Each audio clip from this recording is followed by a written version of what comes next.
저번 시간에 유치권 간단하게 마무리하고 시간이 없기 때문에 법정지상권 바로 들어가도록 하겠습니다. 일단은 유치권에 대해서 유치권 예전에 그 조문 나눠드린 거 있죠? 메뉴에 유치권, 민사 유치권이라고 되어 있는 그 조문 정리가 있습니다. 예전에 나눠드린 거예요.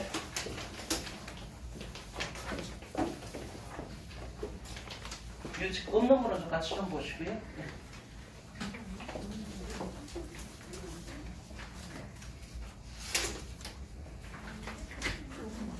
없으신 분도 있나요? 그냥 좀 들으시면 될 것 같아요. 요거는 자료 준비를 안 했는데 예전에 다 배포를 했기 때문에 그냥 제가 말을 수정드리는 거 들으시면 될 것 같아요. 자, 유치권이라고 되어 있고 메뉴에 민사 유치권 이렇게 되어 있는 2장짜리입니다. 2장짜리. 보면은 민법 204조가 메뉴에 있죠. 민법 204조.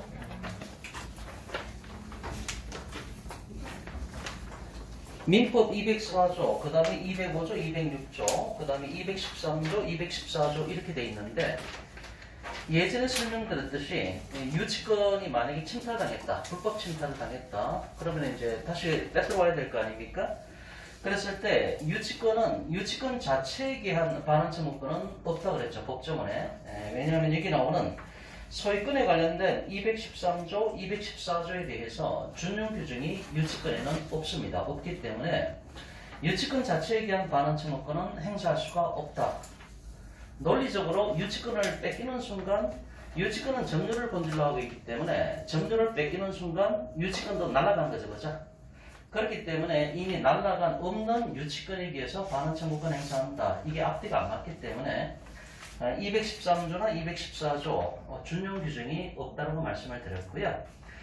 그런데 유치권은 점유를 본질로 하기 때문에 점유권에 대한 반환 청구권은 행사할 수가 있겠죠. 그래서 결론적으로 한 줄 요약을 하면은 유치권을 침탈당했을 때 유치권에 대한 반환 청구권은 행사할 수가 없고 점유권에 대한 반환 청구권은 행사 가능하다. 이것만 정리하시면 되고요.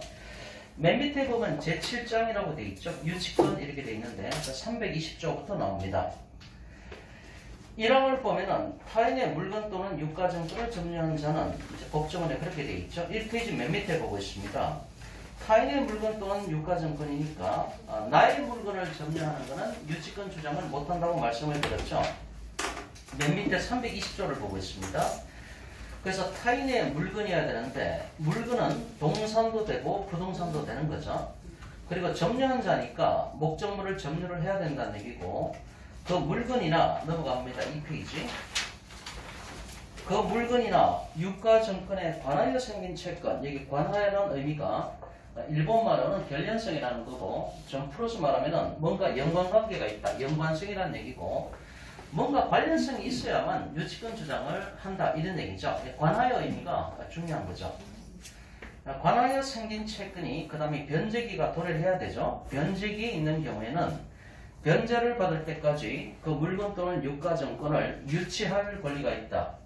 여기서 유치할 권리라는 얘기는 내가 적극적으로 돈 내놔 이렇게 할 수 있는 게 아니고 상대방이 야 너 인도명령 내려가지고 너 나가라고 했을 때 나는 돈 줄 때까지는 못 나가겠다라고 하는 소극적 거절권 또는 항변권에 불과하다고 말씀을 드렸죠. 적극적으로 네가 채무이행을 하라 이런 적극적인 청구권이 아닙니다. 그죠?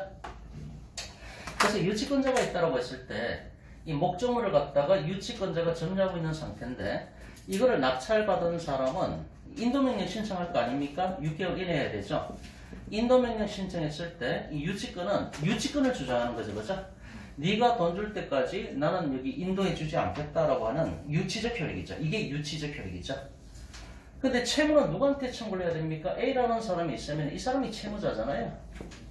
이 사람한테 적극적으로 돈 달라고 해야 되는 거지 이 사람한테는 돈 달라고 청구할 수 있는 권리가 아니고 너 나가라고 했을 때 돈 줄 때까지 나는 못 나간다라고 하는 소극적 거절권 또는 항변권에 불과하다는 얘기죠. 여기서 유치할 권리라는 얘기가 이 낙찰자를 대상으로 야 너 돈 내라 라고 하는 적극적으로 돈 내놔 이런 권리가 아니고 나가라고 했을 때 돈 줄 때까지 못 나가겠다. 소극적 거절권에 지나지 않는다. 이게 유치의 의미가 되는 거죠. 그 다음에 2항에 보니까 전항의 규정은 그 점유가 불법 행위로 인한 경우에는 적용하지 않는다. 불법 점유 안 된다고 말씀을 드렸죠. 그렇죠? 지금 유치권이라고 되어 있는 그 두 장짜리 법조문 보고 있습니다. 법조문. 그래서 불법 점유로 인한 경우에는 적용하지 아니한다. 저번 시간에 말씀드렸듯이 계약기간이 만료가 됐을 때 지금 2 플러스 2잖아요. 토탈에서 4년간 전세에 들어갈 수가 있지 않습니까? 2 플러스 2가 됐는데 나가야 되는데 안 나가고 이 기간 들어갔단 말이죠. 이게 갱신 청구권 행사한 것도 아니고 묵시갱신 들어간 것도 아닌데, 그리고 현행법상에는 이게 한 달 전 통지입니까? 2달 전 통지입니까? 2달 전 통지로 바뀌었죠. 그죠? 한 달 전에서 계약기간 만료 2달 전에 해지 통보를 해야 되잖아요. 해지 통보 안 하면 묵시갱신 들어가는 거니까 또 2년 또 연장되잖아요. 그래서 2 플러스 2로 4년 만에 이제 내보내려면은, 임대인 입장에서 내보내려면은 만기 2달 전에 나가라고 계약 해지 통보를 해야 묵시갱신 안 들어가죠. 그죠? 근데 어쨌든 해지 통보를 했는데 이 사람이 이 기간 동안에 점유를 하고 있다. 법적으로 아무런 권한이 없지 않습니까? 이게 불법 점유입니다. 불법 점유. 불법 점유니까 나중에 여기서 문제가 돼가지고 경매로 넘어갔다.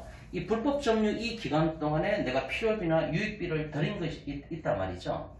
그걸 갖고 나중에 경매 넘어가서 필요비나 유익비를 투자한 게 있는데 건물주가 그 비용을 안 준다. 그걸 갖고 유치권 주장하겠다. 이게 안 된다는 얘기죠. 불법 점유이기 때문에. 특히 중개사분들은 이게 2달 전 통지인지 한 달 전 통지인지 그거 정확하게 알고 있어야 됩니다. 법이 중간에 바뀌었잖아요. 법이 중간에 바뀌어가지고 과거에는 한 달 전 통지였는데 개정법 이후로부터 2달 전 통지로 바꿨지 않습니까? 저는 뭐 행정사 하고 있으니까 행정사 단톡방도 있는데 거기서도 이 질문이 올라왔어요.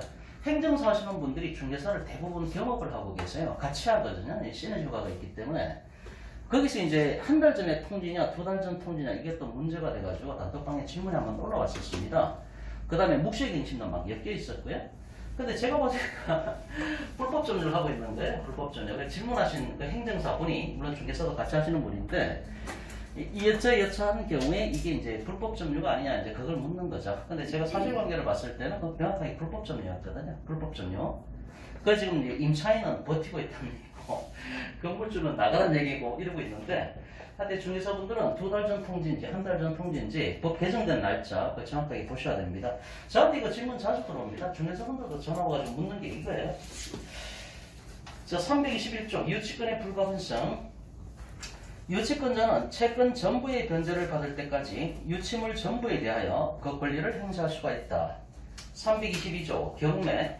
유치권자는 채권의 변제를 받기 위하여 유치물을 경매할 수 있다. 이것이 유치권자가 유치권에 기해서 직접 경매 청구할 수 있다는 게 이거죠. 그죠? 322조. 323조 과실수치권. 324조 유치권자의 선관 의무. 유치권자는 선량한 권리자의 주의로 유치물을 점유해야 된다. 자, 이 항이 좀 중요하다고 그랬죠. 유치권자는 채무자의 성납 없이 유치물을 사용되어 담보 제공을 하지 못한다. 그러나 유치물의 보존에 필요한 사용은 그러하지 아니하다. 이게 이제 보존에 필요한 사용인가 아니면은 무단 사용인가 그걸 구분한다 그랬죠. 유치물을 점유하고 있을 때 내가 그걸 사용할 때는 원칙적으로 그 건물주가 승낙을 해야 됩니다. 그죠? 네, 건물주가 승낙을 해야 됩니다. 그런데 건물주의 승낙 없이 유치물을 내가 무단으로 사용을 한다. 또 무단 사용이죠. 무단 사용. 무단 사용이면 유치권 깨지는 겁니다. 반드시 승낙이 있어야 됩니다. 그런데 그 다음 줄에 보존에 필요한 사용, 그게 보존에 필요한 보존 사용인가? 그거는 괜찮다는 얘기죠. 그거는 승낙받을 필요가 없다는 얘기죠. 목욕특강에서 자주 나오는 얘기도 인원수입니다. 건물주에 승낙받지 않고 무단으로 유치권자가 그 목적물을 사용하는 건가? 그것만 입증을 하면은 건물주에 승낙 없이 무단으로 사용한다는 거 입증만 하면 유치권 깨지는 겁니다. 저희 회사에서도 그거 갖고 맨날 깹니다. 목욕특강 들어보십시오. 다 그렇습니다. 그 다음에 이제 그게 이제 보존에 필요한 사용은 허가를 받을 필요가 없는 거죠. 그래서 무단 사용인가? 보존에 필요한 사용인가? 그런데 보존에 필요한 사용이라고 할지라도 그 사용이익은 부당이득으로 반환해야 된다고 말씀을 드렸죠. 내가 유치권 행사를 하고 있는데 원룸을 내가 목적물로 삼아서 원룸을 점유하고 있다. 그런데 그게 기본적으로 판례 입장은 원룸 같은 주거시설에 내가 점유 들어가서 유치권 행사하고 있을 때 기본적인 대부분 판례 입장은 그거는 보존에 필요한 사용으로 봅니다. 그러니까 승낙받을 필요가 없죠. 그래서 거기서 거주하면서 뭐 전기도 쓰고 그 다음에 뭐 난방기구도 좀 돌리고 보존이 필요한 사항이니까. 기업 같은 경우에는 보일러를 너무 안 돌려도 문제가 생기잖아요. 그렇기 때문에 보존이 필요한 사용으로서 그 목적물을 점유하고 사용을 하고 있는데 그런 정도는 대부분 판례는 무단 사용이 아니라 보존에 필요한 사용이기 때문에 건물주의 승낙을 받을 필요가 없다. 이렇게 판례가 나온 거죠. 대신에 그 사용하는 기간 동안에 사용이익은 부당이득 반환을 해야 된다는 얘기죠. 만약에 시세에 따라서 그 원룸에 거주할 때 한 달 월세가 만약에 70만 원이다. 그럼 매달 70만 원씩 나는 건물주한테 줘야 되는 거야. 보존에 필요한 사용이지만은 사용이익은 어쨌든 부당이득이니까 줘야 되거든요. 그래서 저번에 말씀드릴 때 미처가 포착된다 그랬죠. 유치권자 입장에서는 목적물을 점유는 해야 되는데 보존에 필요한 사용을 하고 있는데 부당이득 반환은 또 해줘야 되거든요. 월세가 100만 원인데 내가 유치권이 1,500만 원이다라고 한다면은 월세 100만 원씩은 매일 줘야 되거든요. 매일. 그럼 나는 1,500만 원 유치권 행사하고 있는데 한 달에 100만 원씩 줘야 된단 말이죠. 그럼 1년만 내가 그 유치권 행사하고 목적물을 점유하고 있다고 한다면은 벌써 1,200만 원을 줘야 되는 상황이죠. 내가 받을 돈이 1,500만 원인데 1,200만 원을 1년 동안 부당이득 반환해줘야 됩니다. 남은 건 300만 원밖에 없죠.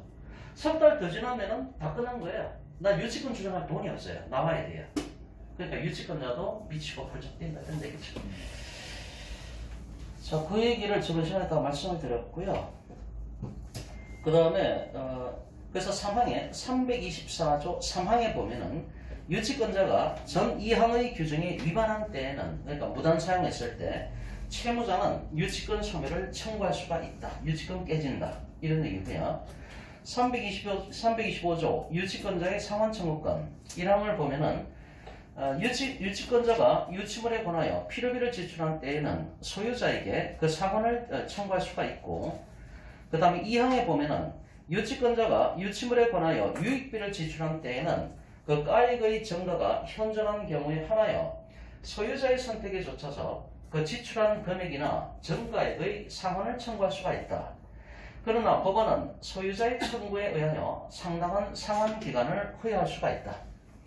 여기서 유익비를 지출했는데 필요비라는 게 뭡니까? 천장에 지금 구멍이 뚫렸다는 얘기죠. 비바람이 몰아치는데 그거 긴급하게 보수공사해야 될 거 아닙니까? 그럼 100만 원 들어갔다. 그게 필요비죠. 필요비는 즉시 그 건물주한테 상환 청구할 수가 있는 거죠. 그런데 유익비라는 건 어떤 겁니까? 유익비라는 건 예를 들어서 베란다에 뭐 샤시를 설치했다가 그게 꼭 필요한 건 아니잖아요. 하지만 건물의 가치나 건물의 효용을 증가시키는 행위, 그게 유익비지 않습니까? 그럼 건물에다가 앞에 담벼락에다가 내가 샤시 같은 거 설치했다. 그런 걸 유익비라고 만약에 인정받는다고 했을 때 여기 나오는 그대로입니다. 그게 만약에 유익비를 인정받는다고 한다면은 325조 2항에 보면은 유치권자가 유치물에 관하여 유익비를 지출한 때에는 그 가액의 증가가 현저한 경우에 한하여 소유자의 선택에 쫓아서 상환을 청구할 수가 있다. 자, 그러나 법원은 소유자의 청구에 의하여 상당한 상환 기간을 허용할 수 있다. 이렇게 되어 있는데 필요비 같은 경우는 즉시 상환 청구할 수 있는 거지만은 유익비 같은 경우는 액수가 클 수가 있거든요. 액수가 클 수가 있습니다. 그렇기 때문에 법원에서 상환 기간을 부여할 수가 있습니다. 너 한 6개월 뒤에 줘도 된다. 액수가 좀 크니까. 유익비 액수가 크니까. 그럼 6개월 정도 상당한 상환 기간을 허용하면 그 기간 동안에는 유치권 성립하지 않습니다.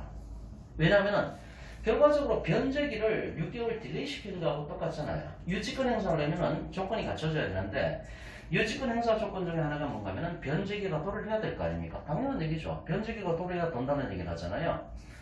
그런데 법원에서 상당한 기간, 상환 기간을 허용했으면 그 기간 동안에는 유치권 성립하지 않습니다. 변제기가 늦춰진 거잖아요. 거기까지 좀 알고 계셔야 됩니다. 326조 피담보 채권의 소멸시효 유치권 행사는 채권의 소멸시효의 진행에 영향을 미치지 않는다. 영향을 미치지 아니한다는 얘기는 따로 국밥이라는 얘기죠. 유치권 행사하는 거하고 소멸시효 진행하는 거는 별개의 문제다. 따로 국밥이다. 이런 얘기죠. 그래서 저번 시간에도 제가 설명을 드렸듯이 유치권자가 이게 목적물을 점유하고 있고 이 사람이 돈 줘야 되는 도급인이죠. 그죠? 도급인이고 이 사람이 도급인이고 이 사람이 이제 유치권자가 B라는 사람이 유치권 행사하고 있고 낙찰받은 사람이 C라고 했을 때 C는 인도명령 신청하겠죠. 유치권자 나가라고 얘기를 하겠죠. 그런데 유치권자는 나는 유치권이 있기 때문에 당신이 돈 줄 때까지 나는 이제 거절할 수 있는 인도를 거절할 수 있는 소극적 항정권이 있다 이렇게 주장하겠죠. 이거는 이제 유치권 행사가 되는 거죠, 그죠? 유치권 행사가 되는 겁니다. 근데 이 유치권 행사하고 소멸시효하고는 별개의 문제라는 얘기죠. 이 사람이 채권자가 되는 거고 결과적으로 이 사람이 채권자가 되는 거고 이 사람이 채무자가 되는데 채권자가 유치권 행사하는 거하고 죄송한데요, 저 무공으로 이렇게고 채권자 무공을 했는데 B가 낙찰자 C를 상대로 행사하는 것은 유치권이죠, 그죠? 유치권. 유치권 행사하고 그 다음에 채권은 누구한테 주장을 해야 되는 겁니까? B가 도급인 A한테 왜 공사한 비용을 안 내나? 공사 도급 비용을 안 내나? 이렇게 채권 행사는 이 B가 도급인 A를 상대로 채무자를 상대로 하는 거지 않습니까? 그럼 채권 행사는 이쪽으로 해야 되는 거죠. 채권 행사. 뭐 잠시 아까 설명드렸죠. 유치권 행사는 낙찰자한테 하는 것이고 내가 못 받은 돈 달라는 거는 채권 행사는 적극적으로 채무자인 도급인한테 채권 네가 도급 비용 왜 안 주냐 이렇게 채권 행사를 하는 거죠. 이 유치권 행사하고 채권 행사는 따로 국밥이라는 얘기죠. 별개 문제라는 얘기입니다. 유치권 행사를 한다라고 해서 이게 채권 행사한 거는 아니란 얘기죠. 별개 문제라는 얘기입니다. 이 사람은 유치권 막 주장을 하죠. 야, 너 나가 그러니까 인도명령 들어오니까 이 사람은 유치권 행사하면서 나 유치권 행사하고 있는 거야. 그러니까 자기가 무슨 채권 행사하고 있는 것 같은 기분이 들 수가 있겠죠. 그게 아니란 얘기죠. 유치권 행사는 유치권 행사고 이 채권의 소멸시효는 몇 년입니까? 도급, 공사도급은 3년이잖아요. 3년 동안 아무 말 안 했다, 돈 달라는 얘기를 안 했다, 소송 제기도 안 했다. 3년 딱 지나면은 이 채권은 소멸되잖아요. 소멸시효가 3년이니까. 제가 1년짜리 설명드렸지 않습니까? 소멸시효는 1년짜리가 있고 3년짜리가 있고 상사채권 5년이고 일반채권 10년이고 물건은 20년이잖아요. 요거 전부 다죠. 1년짜리 같은 경우는 이제 저희가 밥 먹었는 거 여관에 가서 숙박했는데 돈 안 내가 펴고 요즘 뉴스에 보니까 무단취식하고 도망간 사람들 많이 나오더라고요. 1년만 잘 도망 다니면 됩니다. 1년짜리이기 때문에 이게 단기 소멸시효잖아요. 그러니까 점심 말씀드릴 때 제가 얘기를 했잖아요. 대학가에서 밥을 먹고 있는데 시끌시끌해서 보니까 이제 그 가게 주인분이 나오셔가지고 군인 빡빡 깎고 오네 멱살 잡고 너 6개월 전에 밥 먹고 튀었냐 돈도 안 내고 그러니까 걔가 이걸 모르겠죠. 소멸시효가 1년이라는 걸 모르겠죠. 1년 뒤에 가면은 아무 문제가 안 생겨요. 1년 뒤에 가면 소멸시효가 완성됐으니까 그 가게 주인이 채권 주장을 못 한다고요. 1년만 돌아다니다가 갔었다는데 못 알아볼 줄 알고 6개월 만에 가가지고 딱 걸렸어요. 네. 그래서 자질구량은 1년이고요. 저희가 이제 유치권과 관련해서 주로 이제 유치권과 관련해서 문제되는 게 공사 도급 채권이잖아요. 공사 도급 채권은 요거 3년입니다. 요거 도급 채권 요게 3년입니다. 요걸 잘 아셔야 되는 거죠. 근데 이제 3년 내에 권리 행사를 하라는 얘기입니다. 돈 달라고 내용 증명이라도 보내든지 아니면 소송을 제기하든지 아무것도 안 했어요. 그러면 3년 지나면 소멸시효가 완성되는 거니까 더 이상 채권은 날아간 거하고 똑같죠, 그죠? 그래서 이 유치권 행사하는 입장에서는 유치권 행사를 하고 있으니까 자기가 채권 행사하고 있다고 착각할 수가 있어요. 그럼 그건 아니죠. 채권은 B가 공사도급인 A를 상대로 행사를 했었어야 되는 거죠. 그렇기 때문에 유치권 행사하고 있다라고 해서 이 채권의 소멸시효가 진행하지 않는 거냐? 그게 아니죠. 계속 타임은 흘러가는 거죠. 유치권 행사 3년을 했다? 그런데 이쪽으로 채권 행사를 안 했다? 전혀 안 했다? 3년 지나면은 이 채권이 소멸되죠. 피담보 채권이 소멸되는 거니까 유치권은 담보물권의 부종성에 따라서 자동으로 소멸됩니다. 그러면은 이 사람 더 이상 유치권 행사도 못 한다는 얘기죠. 이게 헷갈리면 안 된다는 얘기죠. 결론적으로 한 줄 요약을 해보면은 유치권 행사를 하고 있다고 해서 그게 채무자를 상대로 채권 행사하고 있는 것은 아니라는 얘기죠. 그래서 반드시 3년이면 그 소멸시효 기간 내에 채무자를 상대로 내용 증명이라도 보내든지 뭔가 액션이 있었어야 되지 아무것도 하지 않았다고 한다면 소멸시효가 완성되고 소멸시효가 완성되면 피담보 채권이라는 것은 돈 달라는 겁니다. 돈 받을 거. 돈 받을 권리가 소멸됐으니까 돈 받을 권리에 기초한 유치권도 소멸된다는 얘기죠. 그럼 더 이상 유치권 행사도 못해요. 이런 식으로. 자, 이 법조문이 이제 그 얘기입니다.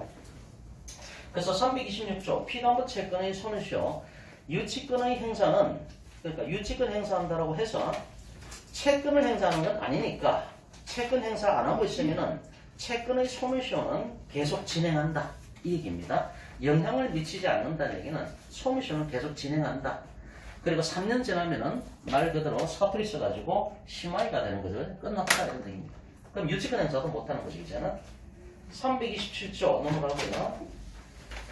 328조 정료상실과 유치권 소멸. 유치권은 정료상실로 인하여 소멸한다. 정료를 본질로 하는 거죠. 유치권은.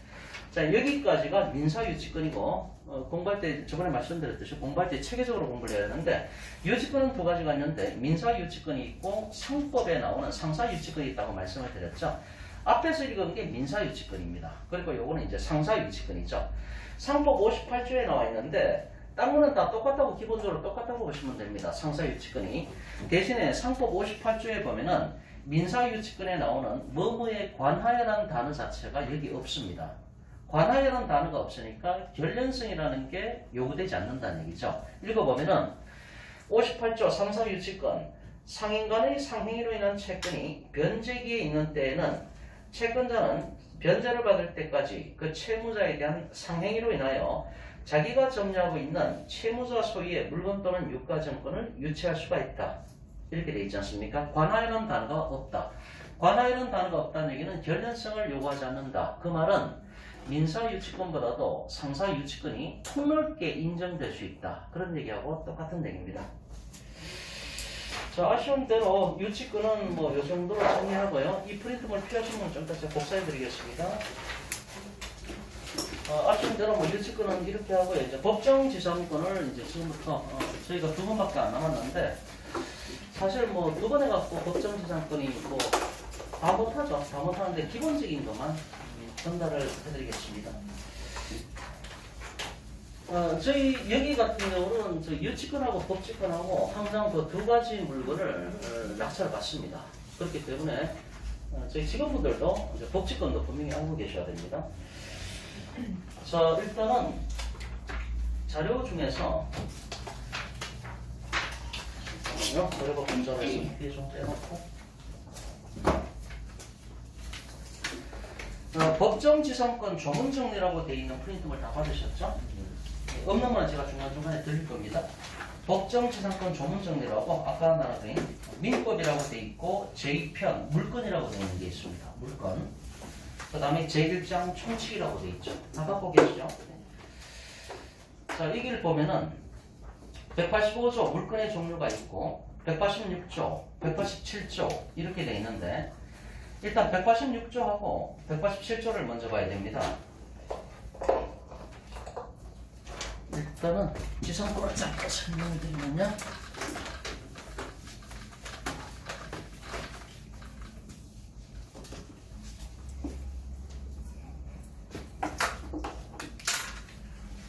지상권은 공부할 때 세 가지로 분류를 해야 되는데요. 약정지상권이 있고요.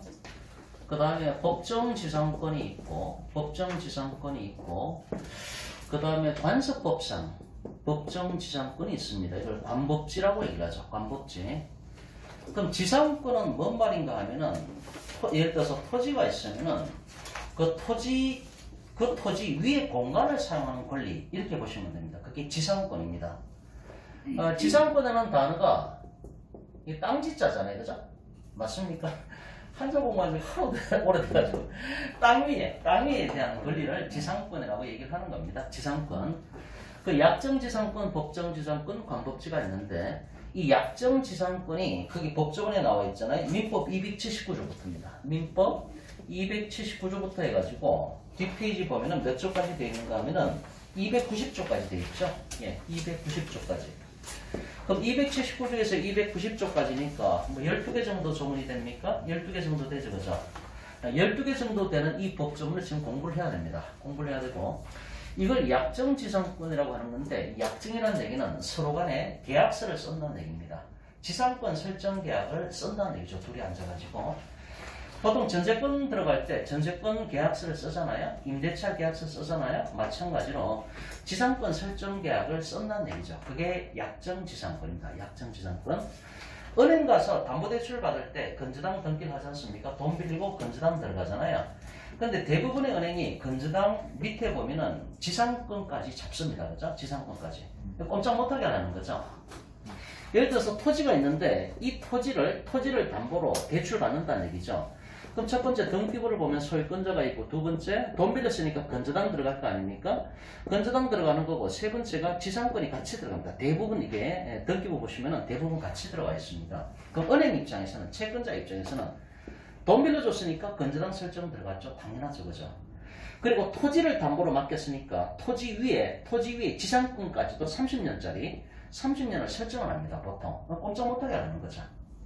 왜냐하면은 은행 입장에서는 나중에 이 사람이 이자를 3번 못 갚거나 석 달치 이자를 못 갚거나 했을 때 건저당에 비해서 경매 집어넣어야 될 거 아닙니까? 이미 경매 집어넣어야 되는데, 근데 이 사람이 자기 몸따로 뭐 물건을 갖다가 무단 축조를 했다, 이렇게 되는 사태, 이러면 이제 권리관계가 복잡해지는 거죠.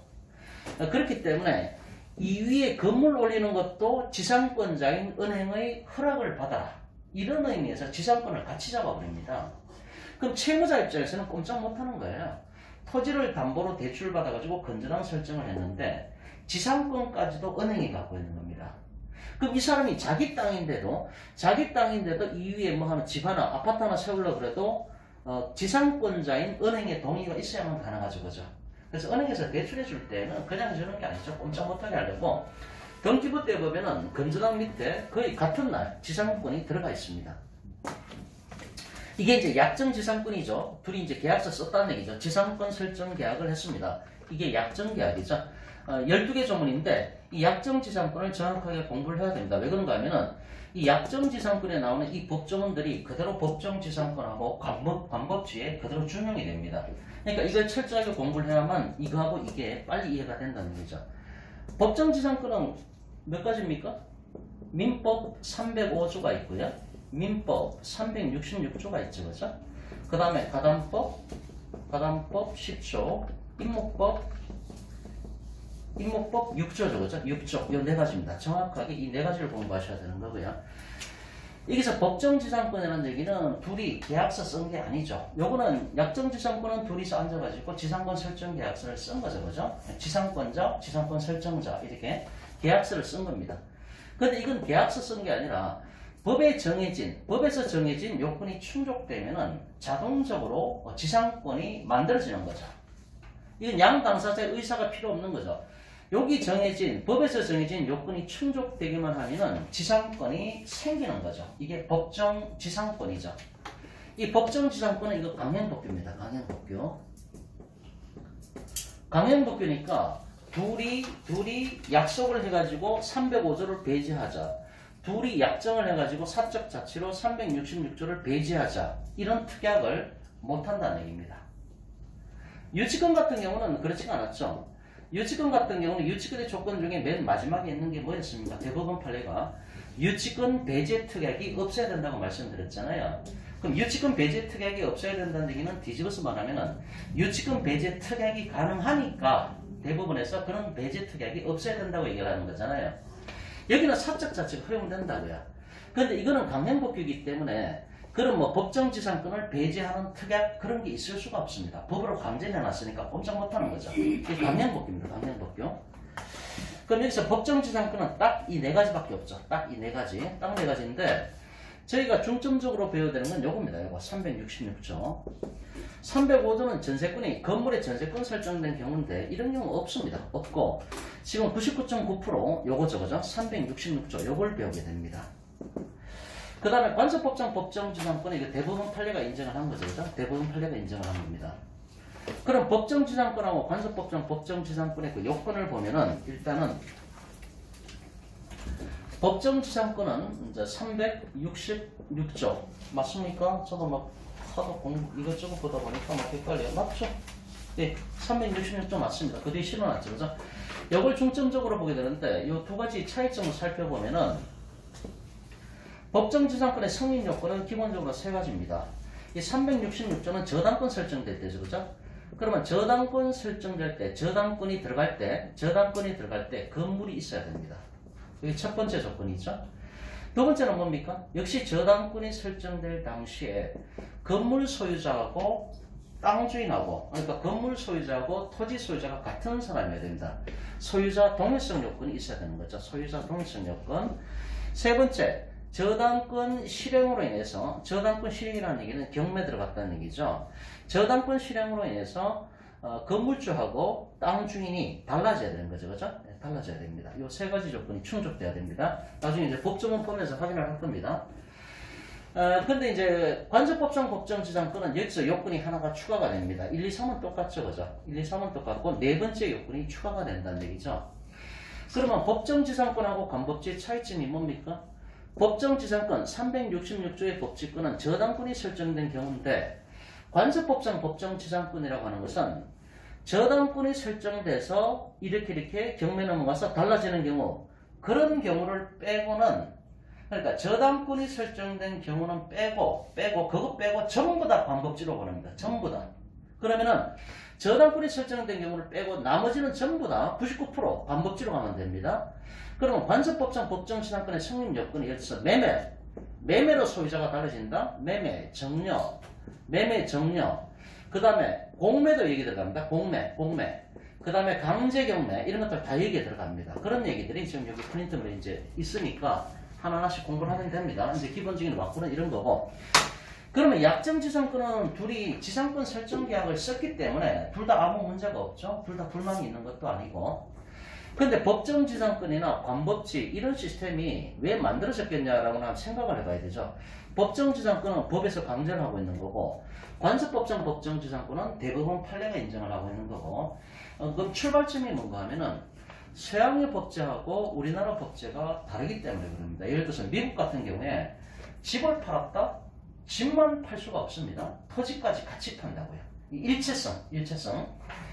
토지만 판다? 그런 게 있을 수가 없어요. 미국에서. 영미법계에는. 그러니까 건물하고 밑에 토지하고 소유권이 같이 넘어간다고요. 그러니까 이런 문제가 발생을 안 해요. 그런데 우리나라 법제 같은 경우 우리가 등기부를 떼보면은 건물 등기부 따로 토지 등기부 따로 있잖아요. 그 얘기는 따로 국박으로 건물 따로 팔 수가 있고 토지 따로 팔 수가 있다는 겁니다. 그렇기 때문에 법정지상권 문제가 발생을 하는 거거든요.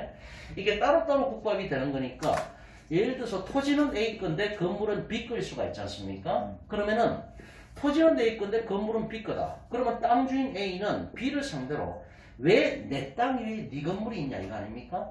왜 내 땅 위에 네 건물이 있냐? 건물 철거 들어갑니다. 건물 철거.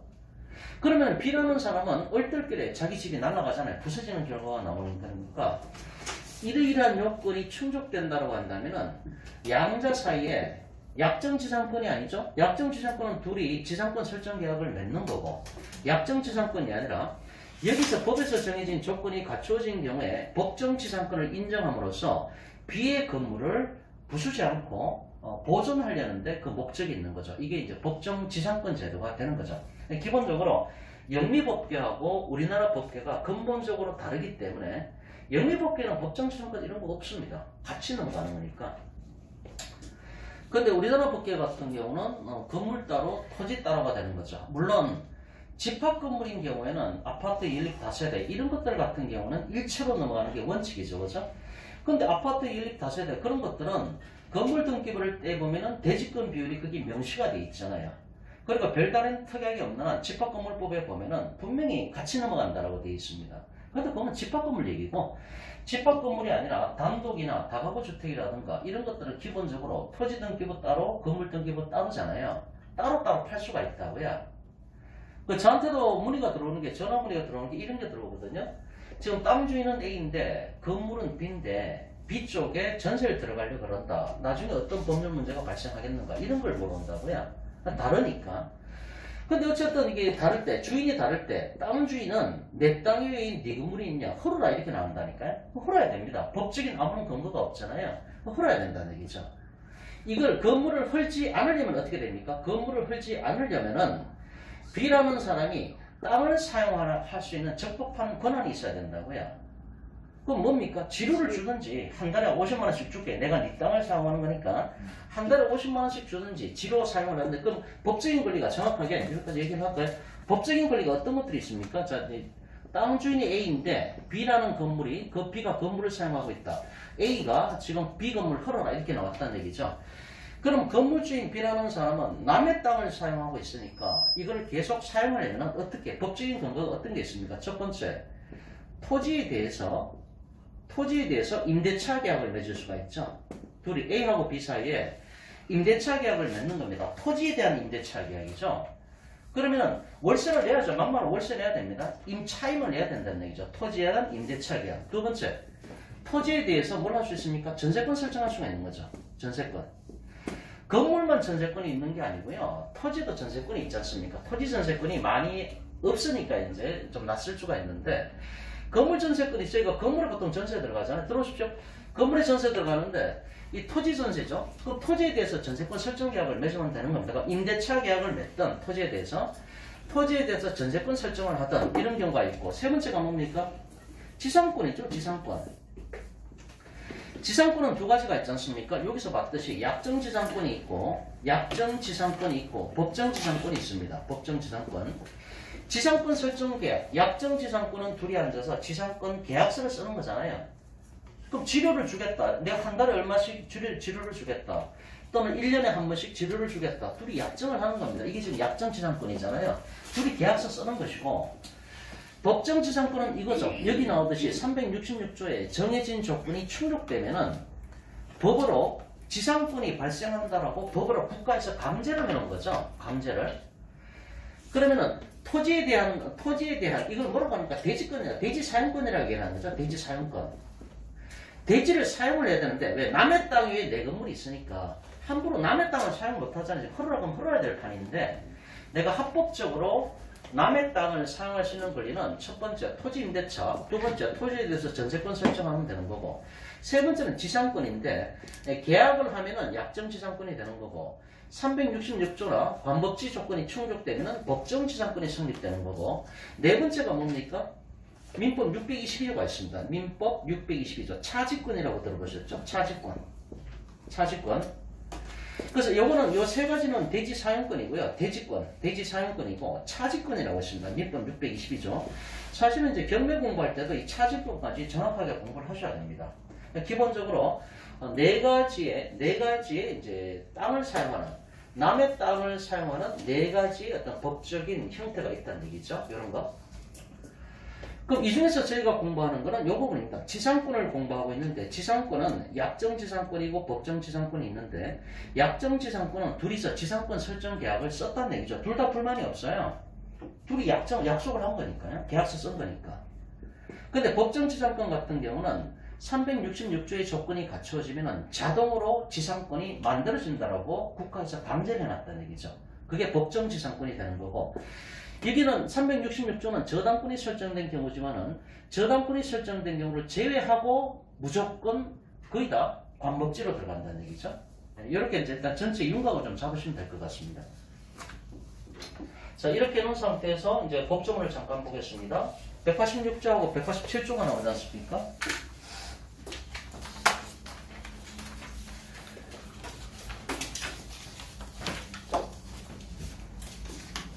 지금 프린트 어디 하나 드릴게요. 이거 쓰시죠. 보시면 될 것 같고요. 자, 186조. 부동산 물건 변동의 효력. 187조는 등기를 요하지 아니하는 부동산 물건 취득. 이거 왜 공부해야 되냐? 이거부터 해야 됩니다. 법정지상권 공부하실 때는. 자, 186조를 보면은 부동산에 관한 법률 행위로 인한 물건의 득실 변경은 등기하여야만 그 효력이 생긴다. 여기서 법률 행위라는 얘기는 예를 들어서 매매를 했다. 그럼 매매 계약만 한 상태에서 내가 그 소유권을 취득하는 겁니까? 그게 아니죠. 등기까지 분명히 넘어야 됩니다. 중도금 잔금 치르고 등기까지 내 앞으로 넘어와야만 나는 소유권을 취득하는 겁니다. 그래서 186조는 어떤 그런 매매 같은 법률 행위로 인해서 물건이 왔다 갔다 한다? 그럼 그게 내 앞으로 등기가 넘어와야만 나는 소유권을 취득한다. 그 얘기하는 거죠. 187조.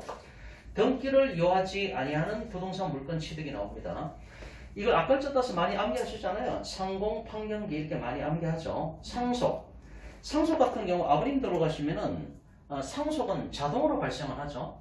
내 앞으로 상속 등기를 해야 아버님 재산이 내 재산이 되는 겁니까? 그게 아니잖아요.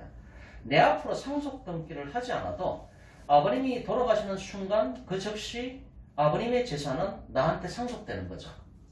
그래서 187조 같은 경우는 부동산 물건 취득을 하는데 등기를 할 필요가 없다 이런 얘기입니다. 등기를 요하지 아니하는, 내 앞으로 이전 등기를 안 해도, 상속 등기를 안 해도 나는 상속받은 거죠. 공용징수 마찬가지고 판결. 여기서 판결은 형성 판결만 얘기하는 건데 형성 판결. 그 다음에 경매가 나오죠. 경매.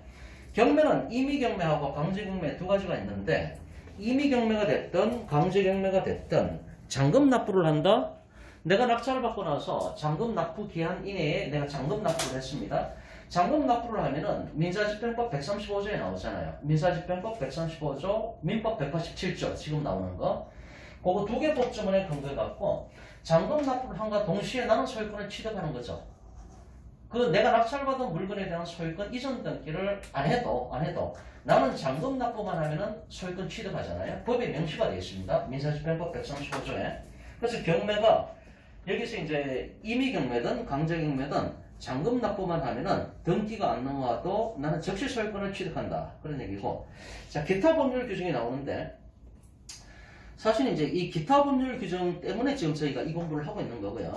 기타 법률 규정에 의한 부동산 물건 취득은 등기를 요하지 않는다. 등기 안 해도 내가 소유권 취득한다는 얘기입니다. 근데 그 다음에 그러나 등기를 하지 않으면 이를 처분하지 못한다. 권리를 취득할 때는 등기 안 해도 나는 권리를 취득을 하는데 내가 제3자한테 넘긴다는 얘기죠. 재산권을 넘긴다. 제3자한테 넘긴다. 그때는 내 앞으로 분명히 등기를 하고 그 다음에 제3자 앞으로 이전 등기를 해야만 그 사람이 그 권리를 취득한다. 이런 얘기가 되는 거죠. 여기서 187조에서 이제 기타 법률 규정이 나오는데 기타 법률 규정을 어떻게 보는가 하면은 여기 법정지상권이 있죠. 민법 366조, 여기 뭐 305조, 366조, 가담법 10조, 임목법 6조.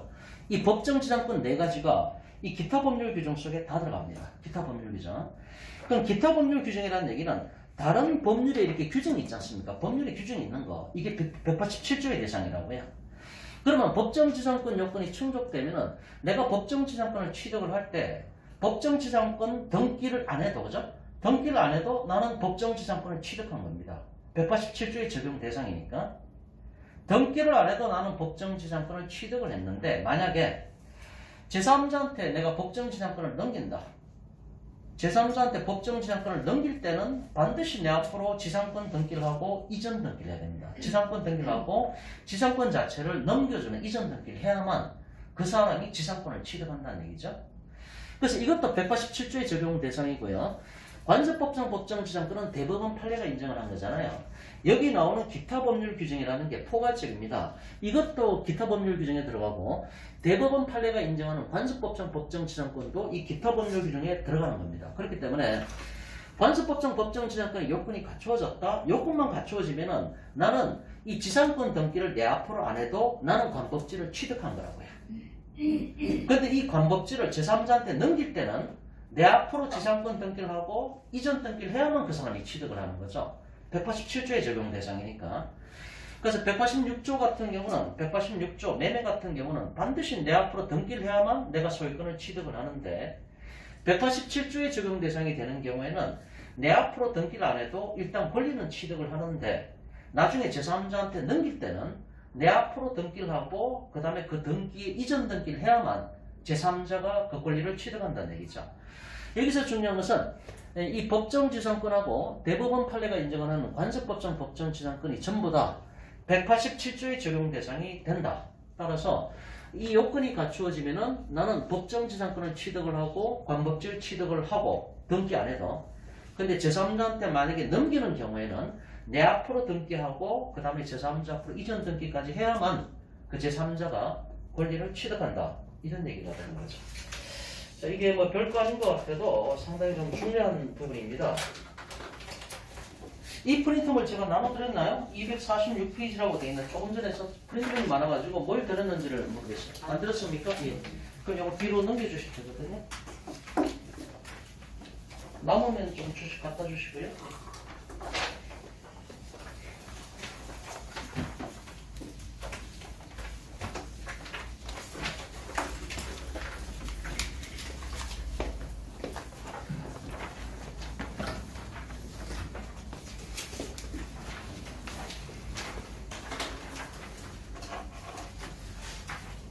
다 받으셨습니까?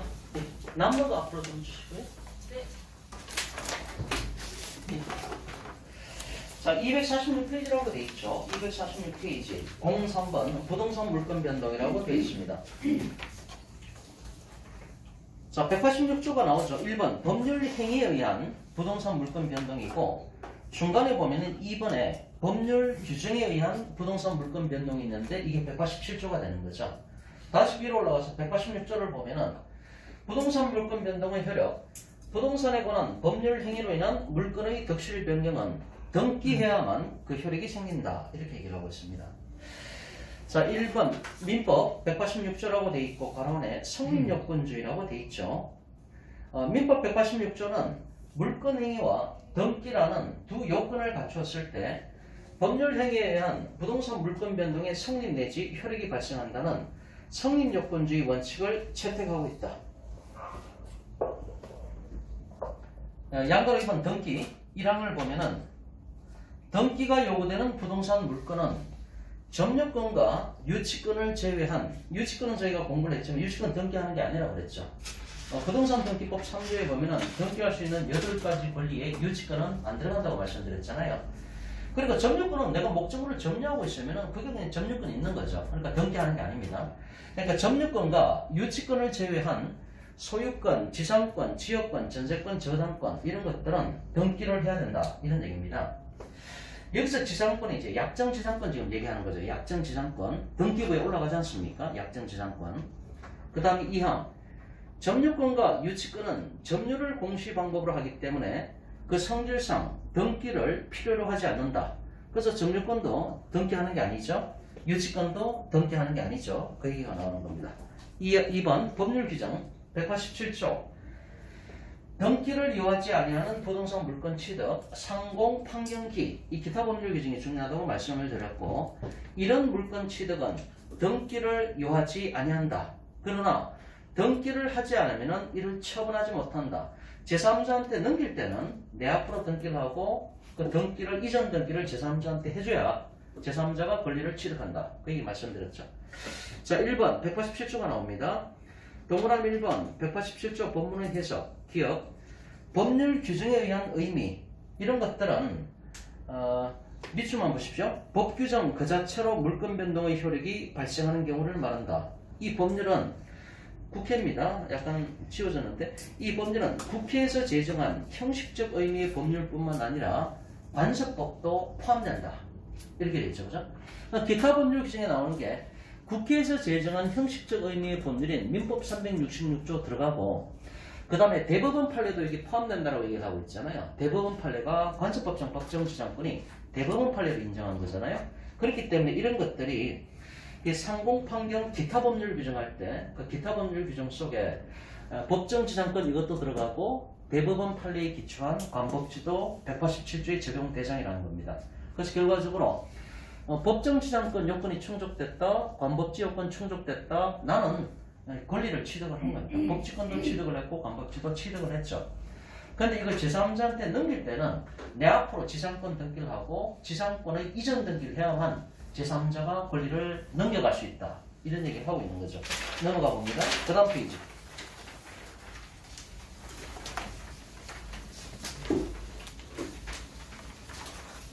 그 다음 페이지, 이제 247페이지라고 되어 있는데, 247페이지에 중간에 양간호 2번, 187조의 적용 범위가 나오죠. 이게 이제 상공판경기 그 순서가 나옵니다. 1번의 상속, 2번의 공용징수, 동그라미 3번의 판결은 두 번째 줄에 형성판결만 의미한다. 그렇게 되어 있죠. 그 다음에 4번의 경매, 경매는 국가기관이 하는 공경매 하나고 사경매는 포함되지 않는다. 뭐 당연한 얘기죠. 공경매는 강제경매, 민지법 80조하고 담보권 실행경매, 이게 임의경매죠. 임의경매, 민지법 264조가 있다. 공경매에 의한 소유권 취득 시기는 경락이니 경락대금을 납부한 때이다. 그러니까 잔금 납부하면은 즉시 소유권 취득한다는 얘기죠. 내 앞으로 이전 등기하는 거는 그 나중 얘기고요. 나중에 절차고.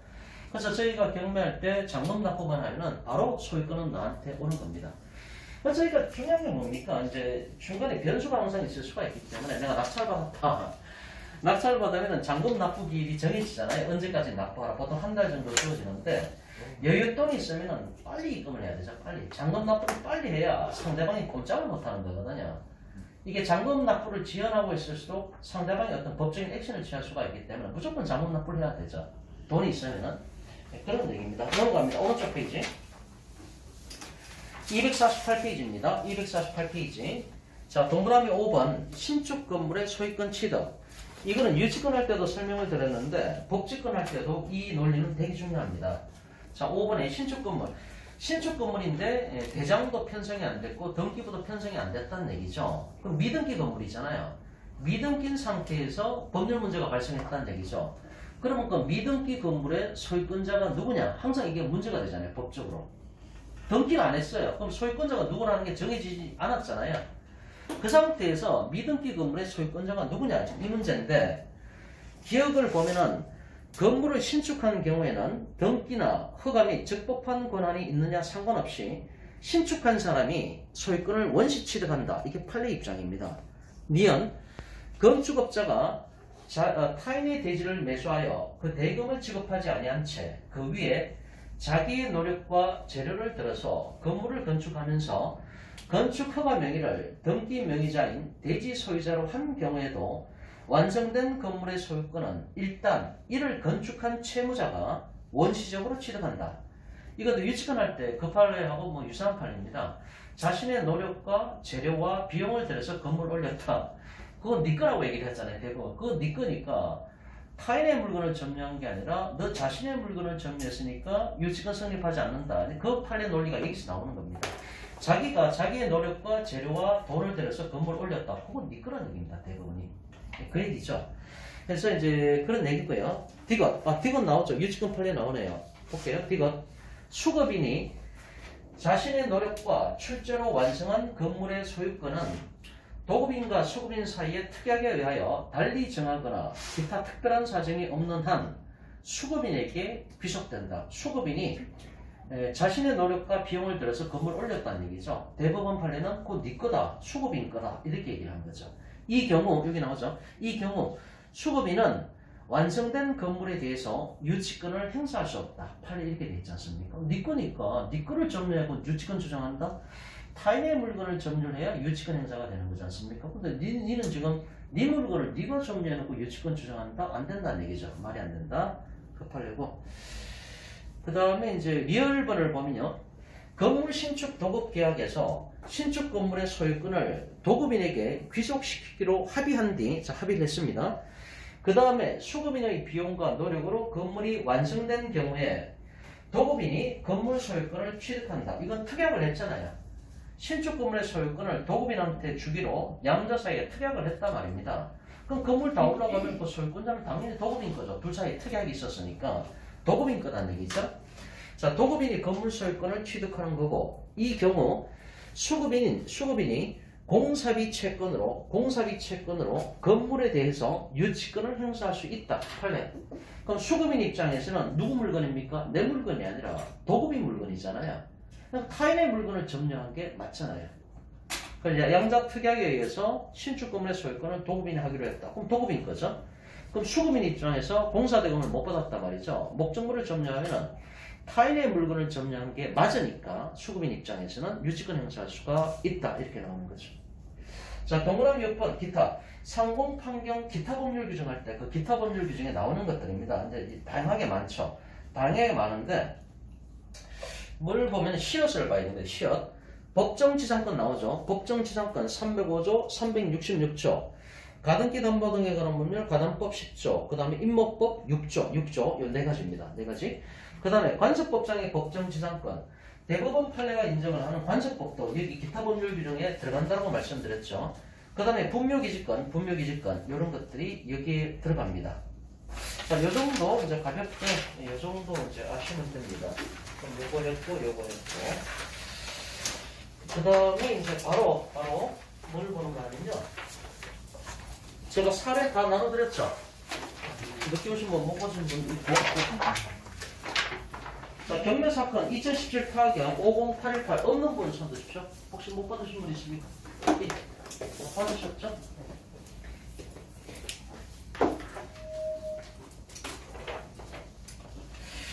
자, 2017 타경 50818 사건입니다. 경기도 광명시 한동 사건입니다. 한 5분 정도 하고 쉬겠습니다. 저 소재지는 경기도 광명시, 물건 종별은 다가구입니다. 다가구. 다가구하고 다세대는 근본적으로 다르죠. 네. 다가구는 단독주택하고 똑같이 생각하시면 됩니다. 소유권자가 한 사람이죠. 한 사람. 지금 원룸이라고 되어 있는데 원룸 건물 가보면 보통 막 4층 정도 되지 않습니까? 근데 4층의 맨 위에 층에는 그 주인이 살잖아요. 주인이 살고 1층, 2층, 3층 보면 다 세대로 살지 않습니까? 예. 그런데 어쨌든 건물의 소유권자는 한 사람이고 등기부는 하나밖에 없는 거죠. 한 장. 등기부는 하나. 그런데 아파트 같은 경우는 표제부가 있고 또 전유 부분이 있고 따로따로 되어 있지 않습니까? 자, 다가구 어쨌든 이게. 그 밑에 토지는 매각에서 제외가 된다 이렇게 되어 있습니다. 토지는 매각에서 제외된다는 얘기는 건물만 지금 경매로 나왔다는 얘기죠. 그럼 건물만 경매로 나왔을 때 내가 이 건물을 낙찰을 받으면 내가 이제 건물 소유권자가 되겠죠. 내가 건물을 낙찰을 받았으니까. 근데 토지 주인은 따로 있지 않습니까? 그럼 땅 주인이 내가 지금 건물주인데 건물 낙찰을 받았으니까 땅 주인이 나보고 그럴 거 아닙니까? 왜 내 땅에 네 건물이 있냐고 나 건물 철거하겠다고 이렇게 나올 수 있지 않습니까? 그러면은 내 입장에서는 내가 지금 땅 주인하고 약정치상권 설정한 건 아니잖아요. 계약서 쓴 건 아니잖아요. 치상권. 그러면 법정치상권을 따져봐야 되는 거죠. 그러면은 건물을 낙찰을 받으려고 들어가는 내 입장에서는 법정치상권이 성립돼야 되는 겁니까? 안 돼야 되는 겁니까? 법정치상권이 성립돼야 난 지상권 주장을 하는 거 아닙니까? 당신이 땅 주인이고 내가 건물주인데 나는 법에서 정해진 요건이 갖추어졌으니까 나는 지상권이 있는 거야. 니하고 나하고 계약서 쓴 건 아니지만은 법에서 정해진 요건이 갖춰졌으니까 나는 지상권을 주장할 수 있는 거야, 당신한테. 이게 돼야 되잖아요. 그래서 낙찰받는 입장에서는, 이제 건물을 낙찰받는 입장에서는 법정 지상권이 성립돼야 되죠. 아니면 관법지가 성립되는가. 그래야 지상권 주장을 할 거 아닙니까? 거꾸로, 만약에 토지만 경매로 나왔다? 근데 토지를 내가 낙찰받으러 들어간다. 근데 거기에 건물이 있잖아요. 그럼 토지를 낙찰받는 내 입장에서는 법정지상권이 성립되는 게 좋습니까? 안 되는 게 좋습니까? 안 돼야 되죠. 토지를 내가 낙찰을 받는데 거기에 건물이 있잖아요. 그럼 난 건물 헐고 싶잖아요.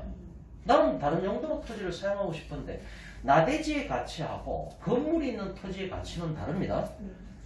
예를 들어서 이게 나대지다. 그럼 이게 평가를 했을 때 나대지의 가치는 10억으로 평가를 했을 때 그런데 이제 대지에 건물이 있다. 그럼 이거 7억밖에 안 됩니다, 보통. 70% 평가를 받잖아요.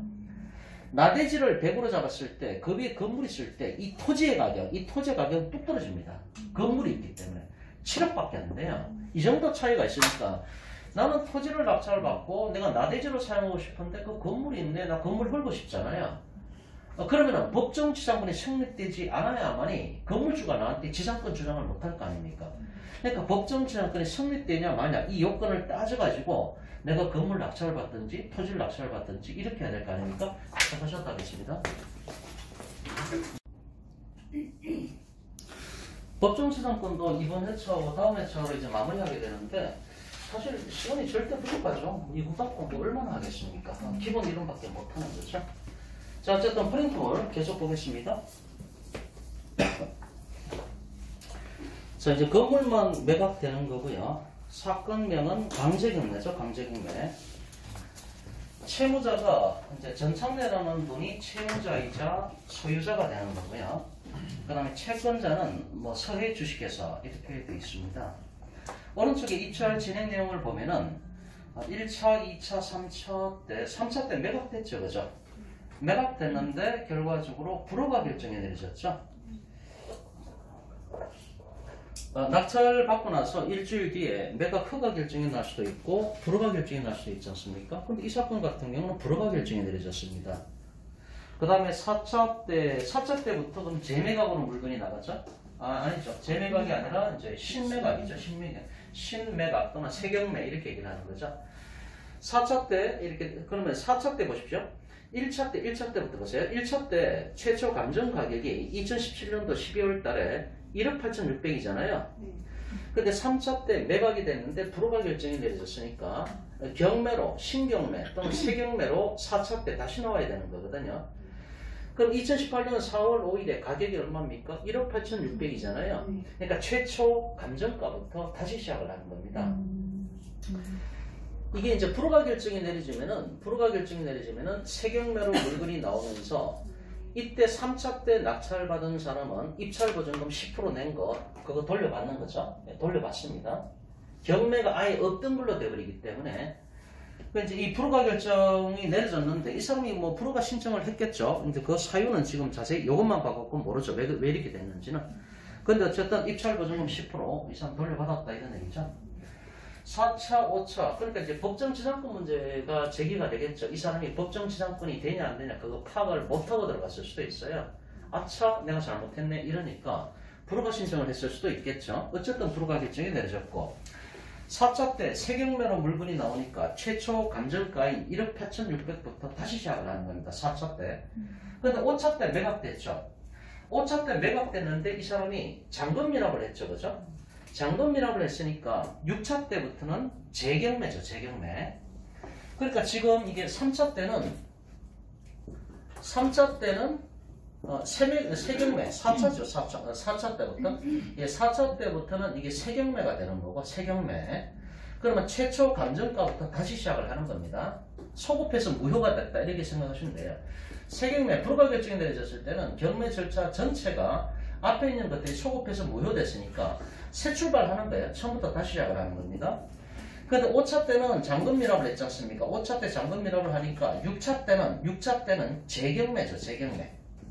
재경매가 됐을 때는 입찰 보증금이 이때는 20%로 올라가는 거죠. 그래서 6차 때 보면은 5차 때 잔금밀합을 했으니까 6차 때 보면은 5차 때 가격이 그대로 내려왔죠. 그죠? 재경매로 물건이 들어갔을 때는 이 절차상에는 아무 문제가 없거든요. 단지 잔금밀합만 못했다는 거잖아요. 어쨌든 잔금밀합을 못했으니까 재경매로 물건이 나왔을 때는 재경매 바로 앞에 가격이 그대로 내려오는 거죠. 그렇기 때문에 5차 때가 1억 3천이었잖아요. 그게 6차 때 재경매로 1억 3천이 그대로 내려오는 겁니다. 대신에 6차 때는 이건 재경매니까 입찰 보증금은 20%로 올라가는 거죠. 그러니까 6차 때부터 입찰 보증금이 20%로 올라간 겁니다. 그럼 7차, 8차, 9차 때도 입찰 보증금은 역시 20%가 되는 거죠. 그래서 왼쪽 중간에 보면은 보증금이 20% 이렇게 적혀 있지 않습니까? 9차 때 낙찰받았는데 낙찰받은 사람이 서해 주식회사에서 낙찰받았습니다. 배당 종결 처리까지 된 사건이고요. 자, 그 밑에 이제 건물 사진이 나오고 그 밑에 이제 건물이 나옵니다. 건물에 관한 얘기가 나오고 그 다음에 제시의 건물이 맨 밑에 있죠. 제시의 건물은 항상 말씀드렸듯이 건축물 등기부에 없어요. 등기부에 없고 대장에도 없다는 얘기죠. 그런데 현장 답사를 가보니까 웬 듣도 보도 못한 건물이 있긴 있다는 얘기죠. 그게 제시의 건물이죠. 제시의 건물이 있는 경우에 이걸 경매에 포함시키는 경우도 있고 제외하는 경우도 있습니다. 근데 여기서는 오른쪽에 보시면은 매각에 포함된다라고 되어 있죠. 그죠? 근데 여기서 제시의 건물이 뭡니까? 옥탑방이 하나 있는 거죠. 그죠? 옥탑방. 보통 이렇게 뭐 4층짜리 건물에 가면은 매년 옥탑방 하나씩 있잖아요. 대부분 불법 건축물이죠. 불법 건축물이니까 등기부에 없죠. 등기부에 없으니까 제시의 건물이다. 현장 답사 가보니까 있더라는 얘기죠. 그럼 이걸 경매에 포함시켜서 낙찰받게 할 것인가 말 것인가. 포함시키는 경우도 있고 포함시키지 않는 경우도 있는데 여기서는 매각에 포함된다라고 얘기를 해놓은 거죠. 그죠? 넘어갑니다. 그 다음 페이지에 보면은 참고사항에 보면은 참고사항의 첫 번째 줄 본건이 매각됐는데 매각 불허가 결정이 한 명이 입찰 들어갔는데 매각 불허가 결정이 내려졌었다 이런 얘기고 두 번째 줄에 보니까 또 이제 재경매로 물건이 들어갔는 신경매로 물건이 들어갔는데 결과적으로 잔금밀합을 한 사건이 있다. 1층은 공실 상태이고 건물만 지금 매각이 된 거다. 그 다음에 현황서상 점유 내용은 1층은 공가로 돼 있다 이런 얘기고요. 자, 임차인 현황 임차인이 세 사람 들어갔습니다. 김성준, 박광춘, 박인정 이 세 사람이 지금 들어간 상태입니다. 일단 김성준이부터 보면은 전입일자가 2013년 11월 6일이죠. 6일이고 그 위에 보면 말소 기준 권리가 2015년 7월 10일이죠. 2015년 7월 10일 돼 있는데 밑에 건물 등기부를 바로 봅니다. 건물 등기부를 보면은 1번에 2001년도에 소유권 이전 전창래 씨가 지금 소유권자입니다. 그 다음에 2번에 보니까 2015년 7월 7일에 가압류 들어갔죠. 가압류 서해 주식회사 이렇게 되어 있습니다. 이게 오른쪽에 보시면 비고란에 말소 기준권리가 되는 거죠. 말소 기준권리. 금방 나눠드린 프린트물 갖고 싶다 해서 드린 거 있지 않습니까? 네, 그거부터 보겠습니다.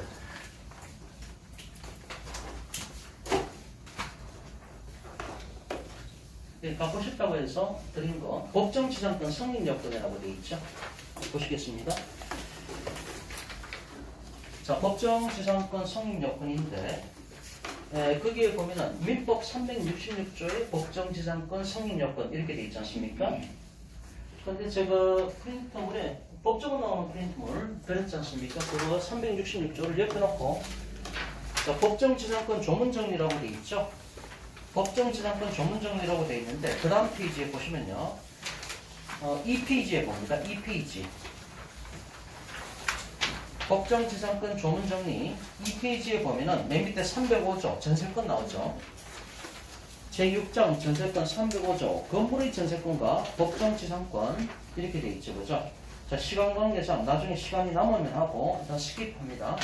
그 다음 오른쪽 3페이지에 보면은 메뉴에 9장 저당권 돼 있고 제366조 법정지상권 돼 있죠. 그죠? 법정지상권. 자, 요걸 봅니다. 자, 이게 중요한 거기 때문에 366조 다 찾으셨죠? 예, 법정지상권 저당물의 경매로 인하여 토지와 그 지상 건물이 다른 소유자에게 속한 경우에 그러니까 땅 주인하고 건물주가 사람이 다르단 말이죠.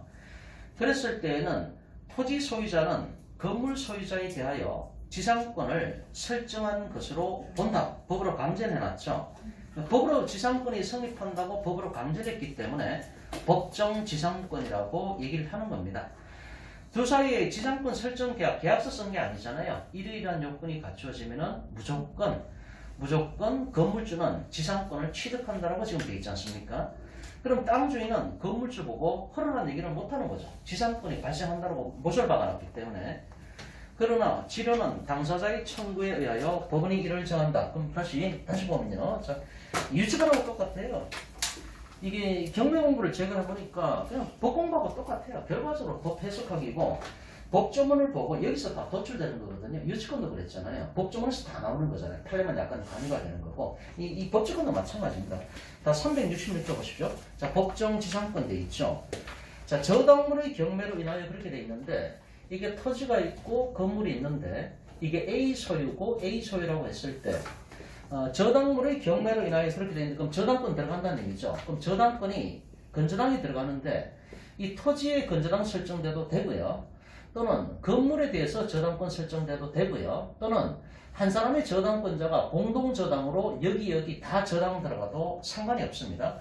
그러니까 이걸 한쪽에만 들어가는 걸 단독저당이라고 얘기를 하잖아요. 양쪽 다 잡는 거를 공동저당이라고 얘기를 하잖아요. 상관이 없습니다. 경우의 수는 세 가지죠. 건물의 단독저당, 토지에만 단독저당, 또는 토지하고 건물 양쪽 모두 공동저당. 어떤 경우든 저당권이 설정된 경우 괜찮습니다. 저당물의 경매로 인하여 토지와 그 지상 건물이 다른 소유자에게 속하는 경우에 그럼 요 사례를 보고 할까요? 첫 번째 그림 있죠. 첫 번째 이제 땅도 A 거고 건물도 A 거다는 얘기죠.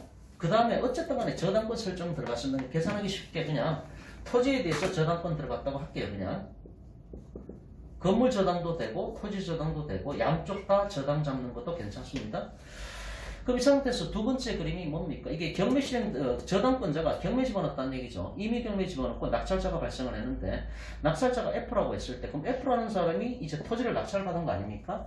그럼 두 번째 그림이 F분의 A가 되는 거죠. 그럼 이 상태에서 F라는 사람이 땅 주인이죠. 땅 주인이 건물주 보고 내 땅에 왜 네 건물이 감히 건방지게 있냐는 얘기죠. 서로 이렇게 나올 거 아닙니까? 철거해라 이렇게 나오는 거다. 철거해. 왜 내 땅에 네 건물이 있는 거야. 나하고 니하고는 지상권 설정 계약을 맺은 적도 없고 약정 지상권 없잖아요. 계약서 쓴 적 없잖아요. 그 다음에 토지에 대해서 전세권 설정한 적도 없고 토지에 대해서 임대차 계약을 한 적도 없고 민법 622조에 차지권이 성립된 것도 아니고 왜 법적인 근거가 없이 네가 함부로 내 땅을 쓰는 거야. 건물 허락 이렇게 나올 거 아닙니까? 건물 철거 들어가는 거죠. 건물 철거 들어갔을 때 여기 366조에 정해진 요건이 갖추어지면은 법에서 강제해놨죠. A는 지상권을 취득한다. 양자 사이에 계약을 쓰지 않아도, 계약서 쓰지 않아도 법에서 정해진 요건이 갖추어지면 A는 지상권을 취득한다. A는 F한테 지상권을 주장할 수가 있다. 이렇게 되는 거죠. 몇 년 동안 주장할 수 있습니까? 30년이죠. 이 경관 건물로 전제를 깔고 경관 건물 같은 경우는 30년 동안 법정 지상권을 주장할 수 있지 않습니까? 그래서 제가 처음에 설명드릴 때 앞에 약정 지상권을 먼저 공부를 해야 된다는 얘기가 앞에 약정 지상권에 나오는 것들이 법정 지상권에 그대로 준용이 되거든요. 그래서 약정 지상권을 원래 공부를 해야 된다는 얘기입니다. 약정 지상권에 보면은 그 지상권 설정 계약이 맥시멈 몇 년까지입니까? 30년이잖아요. 경관 건물은 30년이잖아요. 그럼 30년 동안 이 요건이 갖추어졌을 때 30년 동안 법정 지상권을 주장할 수가 있다 이런 얘기죠. 그러면 이제 요건이 나오죠. 저당권 설정 당시에 토지 위에 건물이 있어야 된다. 첫 번째 조건이고요. 두 번째, 저당권 설정 당시에 소유자가 동일해야 된다. 이게 두 번째 조건이고, 세 번째, 저당권 실행으로 인해서 건물주하고 땅 주인 소유권자가 각각 달라져야 된다. 이게 민법 366조의 법정 지상권이거든요. 그랬을 때 이 건물주는 지상권을 취득한다. 지상권을 땅 주인한테 주장할 수 있다. 언제까지? 30년 동안 법정 지상권을 주장할 수가 있는 거죠. 그럼 30년 뒤에 어떻게 되냐? 또 이 문제를 알아야 되잖아요. 그럼 30년 동안 얘가 여기서 뭐 장사를 한다고 했을 때 30년 동안 장사했어요. 아니 여기서 뭐 주택으로 사용을 했든지 간에 어쨌든 간에 30년 지나고 난 다음에는 A가 F를 상대로 뭘 합니까? 지상물 매수 청구권 행사하죠. 지상물 매수 청구권. 처음에는 지상권에 대해서 갱신 청구권 행사하죠. 야, 1+1이니까 30년 더 하자 이렇게 나오는 거죠. 근데 이 갱신 청구권 같은 경우는 여기서는 이거는 단순한 청구권에 불과합니다. 형성권이 아니고요. 여기서 갱신 청구권은 단순한 청구권이기 때문에 F 입장에서는 그러는 거죠. 야, 30년을 내가 참아잤는데 30년 더 참으라는 얘기야? 나는 거부하겠다 이럴 권리가 있는 거죠. 그럼 노 하는 거죠. 노. 그랬을 때 A는 뭐라 그럽니까? 싫어? 싫어 그러면 이건 네가 사. 이건 네가 사. 이 건물을 네가 사.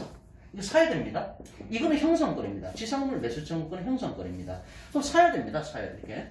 이런 경우에 이제 A는 갱신 청구권 행사했는데 F가 거부했다. 그럼 A는 F를 상대로 그럼 네가 사라.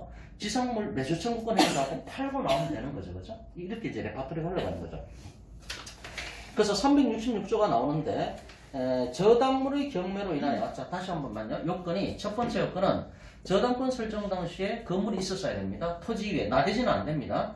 저당권 설정 당시에 토지 위에 건물이 있어야 될 것. 두 번째는 저당권 설정 당시에 소유자 동일성 요건이 갖추어져야 된다. 세 번째는 이 저당권의 실행으로 또 경매로 인해서 땅 주인하고 건물주가 달라져야 된다. 이랬을 때 땅 주인은 건물주 보고 건물 흘러라 이렇게 나올 거 아니냐. 이랬을 때 지상권을 취득한 거로 본다라고 366조에 못을 박아놓은 거죠. 그럼 좋든 싫든 법정 지상권은 성립하는 거고 F는 30년 동안 꼼짝 못하는 거죠. 그죠? 이렇게 레파토리가 진행이 된다는 얘기입니다.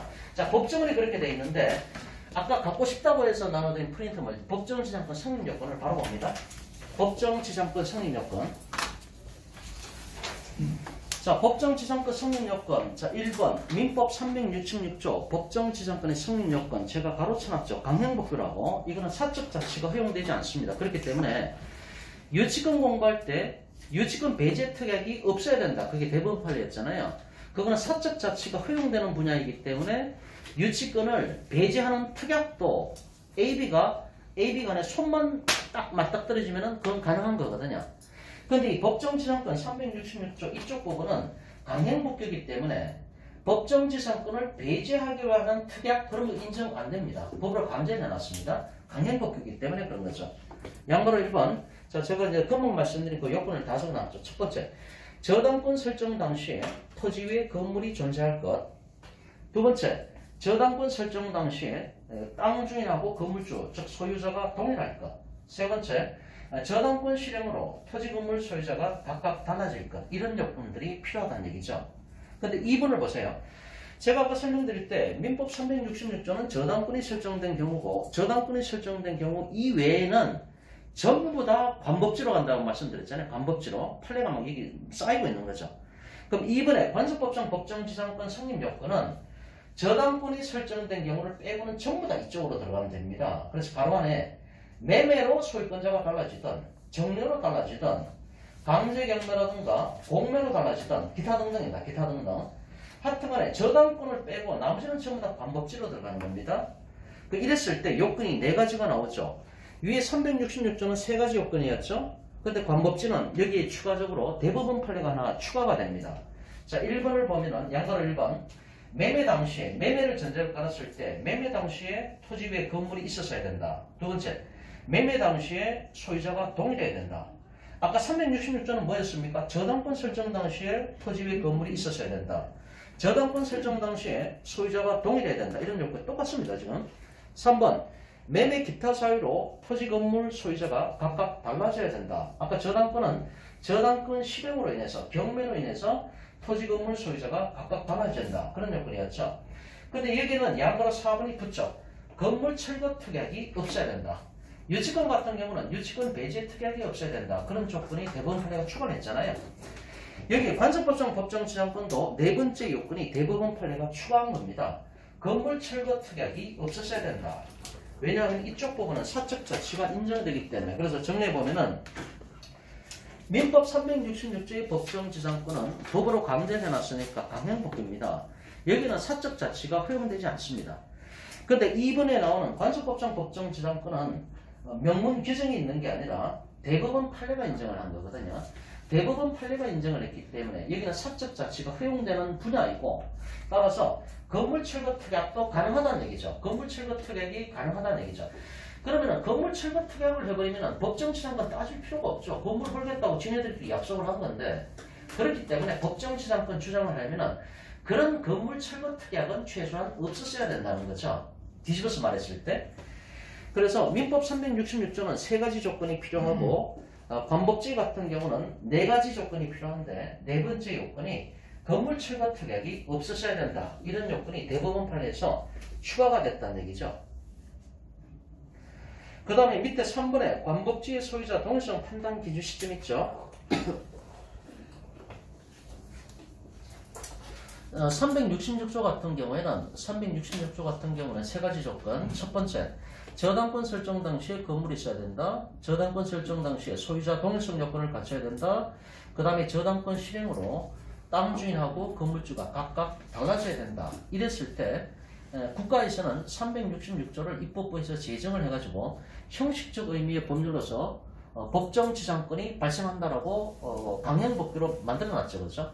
이런 건데, 그러면은 그거는 366조의 저당권이 설정된 경우에 법정지상권이고, 대법원 판례가 인정하는 관습법정 법정지상권은 저당권이 설정된 경우를 빼고는 전부 다 관법지로 들어간다 그랬죠. 그 사유가 매매로 소유자가 달라지든 정려로 달라지든 경매로 달라지든, 그러면은 이게 저당권 설정 당시인데 관습법정 법정지상권 이걸 매매로 달라졌다라고 했을 때 매매 당시에 건물이 있어야 되고, 매매 당시에 소유자 동일성 요건을 갖춰야 되고, 매매로 인해서 건물주하고 땅 주인이 달라져야 된다. 이런 요건이 충족되지 않습니까? 자, 여기서 중요한 게 뭔가 하면은, 그래서 금방 읽어드린 부분이 3번에 관법지 같은 경우 소유자 동일성 판단 기준 시점이 나오는데, 이제 처분시인데, 양가로 1번. 매매 같은 경우, 매매나 교환이나 정려, 이런 것들은 매매 당시죠. 처분행위. 그러니까 매매 당시에 소유자가 동일한가 그걸 따져야 된다는 얘기죠. 관법지가 성립하려면은. 근데 양가로 2번에 국세징수법상 공매라고 하는 것은, 이 공매 같은 경우는 압류효력 발생시입니다. 압류효력 발생시. 근데 3번에 강제경매를 보세요. 자, 이게 중요합니다. 3번에 강제경매. 자, 대법원 판례가 어떻게 나오는가 하면은, 금방 제가 이제 경매 사건 나눠드린 거 있지 않습니까? 그 사건이 이 강제경매 사건입니다. 강제경매. 자, 민법 366조 같은 경우는 모든 게 저당권 설정 당시가 기준이죠. 저당권 설정 당시에 건물이 있어야 되고, 저당권 설정 당시에 소유자 동일성 요건을 같이 하면 되는 거죠. 그래야 법정지상권이 성립하는 거죠. 그 다음에 관법지가 나오는데, 관습법상 법정지상권. 관법지 같은 경우는 예를 들어서 이제 저당권이 설정된 경우를 빼고는 전부 다 이쪽으로 와야 됩니다. 그러면은 경매 정보지를 봤는데 경매 물건이 임의 경매로 나왔을 수도 있고요. 경매가 강제 경매로 물건이 나왔을 수도 있죠. 강제 경매로. 그러면 경매 정보지를 봤는데 그게 임의 경매 사건이다, 강제 경매 사건이다. 그러면은 하나만 나왔다. 토지만 경매로 나왔다. 또는 건물만 경매로 나왔다. 근데 그 위에 항상 건물이 있으니까 임의경매로 나왔을 때는 366조의 법칙권을 선택을 해야 됩니까? 아니면 관법지를 검토를 해야 됩니까? 법정지하고 승리 여부를 따지고 들어가야 되잖아요. 입찰 들어갈 때. 임의경매로 물건이 나왔으면 366조의 법정지상권 요건을 검토를 해야 되는 거예요. 되냐 안 되냐 따져봐야 된다고요. 그리고 강제경매로 물건이 나왔으면 366조를 검토하는 게 아니라 관법지를 검토를 해야 된다고요. 왜냐하면 366조 자체가 저당권이 설정된 경우에 저당권 실행으로 인해서 달라졌을 경우잖아요. 그러니까 저당권 실행이라는 얘기는 임의경매잖아요. 거꾸로 말하면 임의경매로 물건이 나왔다? 그러면 366조를 검토를 해야 된다고요. 그 요건에 맞는지 안 맞는지. 근데 강제경매라든가 공매로 물건이 나왔으면 관법지를 검토를 해야 된다고요. 366조가 아니고 번지수를 잘 찾아야 됩니다. 왜 그런가 하면 아까 말씀드렸잖아요. 저당권이 설정된 경우는 무조건 요거 366조고 저당권 빼고는 무조건 제가 관법지라고 그랬잖아요.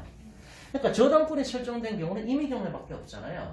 그러니까 강제경매라든가 공매로 물건이 나왔다 관법지를 검토를 해야 된다. 이 말씀을 드리는 겁니다. 이 사건은 아까 나눠드린 사건은 강제경매 사건이었잖아요.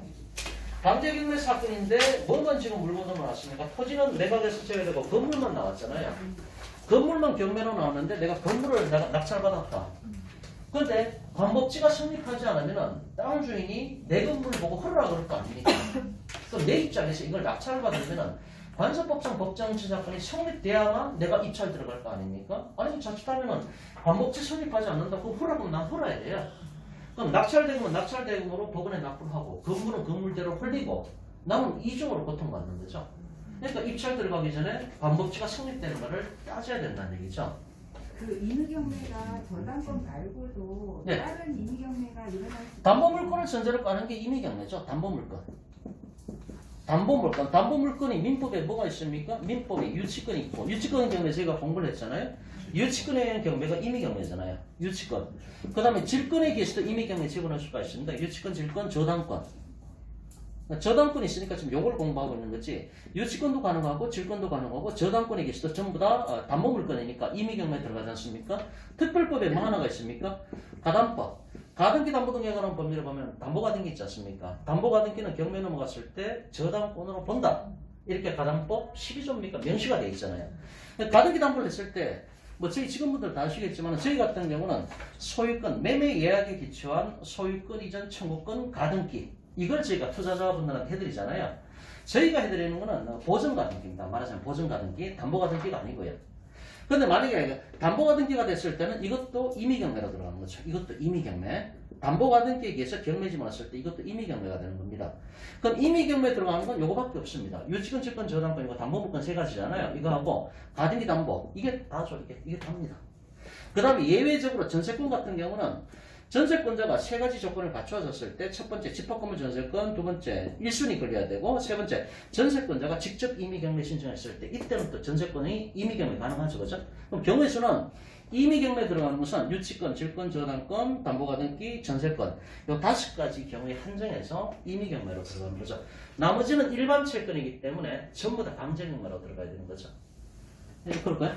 어쨌든 간에 이게 임의경매로 물건이 나왔으면 366조 법칙권을 검토를 해야 되는 거고 이게 강제경매나 공매로 물건이 나왔으면 관법지를 검토를 해야 됩니다. 근데 관법지 사유가 이제 저당권이 설정된 경우를 빼고는 전부 다 이쪽이라고 말씀을 드렸죠. 이쪽에는 매매도 들어가고 아까 나왔죠. 정려 뭐 여러 가지가 있죠.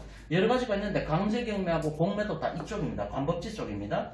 근데 이 사건 같은 경우는 강제경매잖아요. 강제경매니까 관법지를 검토를 해야 되는데 자 매매 같은 경우는 매매 당시죠. 매매 당시에 건물이 있었는지 매매 당시에 소유자 동의성 요건이 있었는지 매매로 인해서 건물주하고 땅 주인이 바뀌어야 되는 거잖아요. 그럼 정려도 마찬가지죠.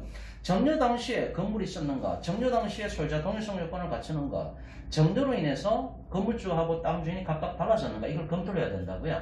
관법지가 성립하려면 그러면은 강제경매 같은 경우는 이 기준 시점이 소유자 동의성 여부가 매매 당시에 소유자가 동의되는가 따져야 되죠. 정려 당시에 소유자 동의성 요건이 충족되는가 따져야 되죠. 그럼 강제경매는 그 시점이 언제냐 이게 문제가 된 거거든요. 강제경매 같은 경우는 소유자 동의성 여부 판단 시점이 언제냐는 겁니다. 이거는 저당권 설정 당시죠. 이거는 매매 당시, 정려 당시인데 그럼 강제경매는 언제냐 이런 얘기입니다. 이게 돼서 판례가 나왔는데 이게 대단히 중요한 판례고요. 권리 분석할 때 그대로 적용이 됩니다. 자, 강제경매 들어가죠. 자, 강제경매, 임의경매 됐든 강제경매 됐든 이 경매 등기가 되면 이때 압류효력이 발생을 하죠. 그렇죠? 압류효력이 발생을 한다. 그 첫 번째 판례가 이렇게 나왔습니다. 첫 번째 판례가. 강제경매. 옛날에는 옛날 판례는 이거 언젠가 하면 잔금 납부시로 봤습니다. 왜냐하면 잔금 납부를 했을 때 소유권이 나한테 넘어오잖아요.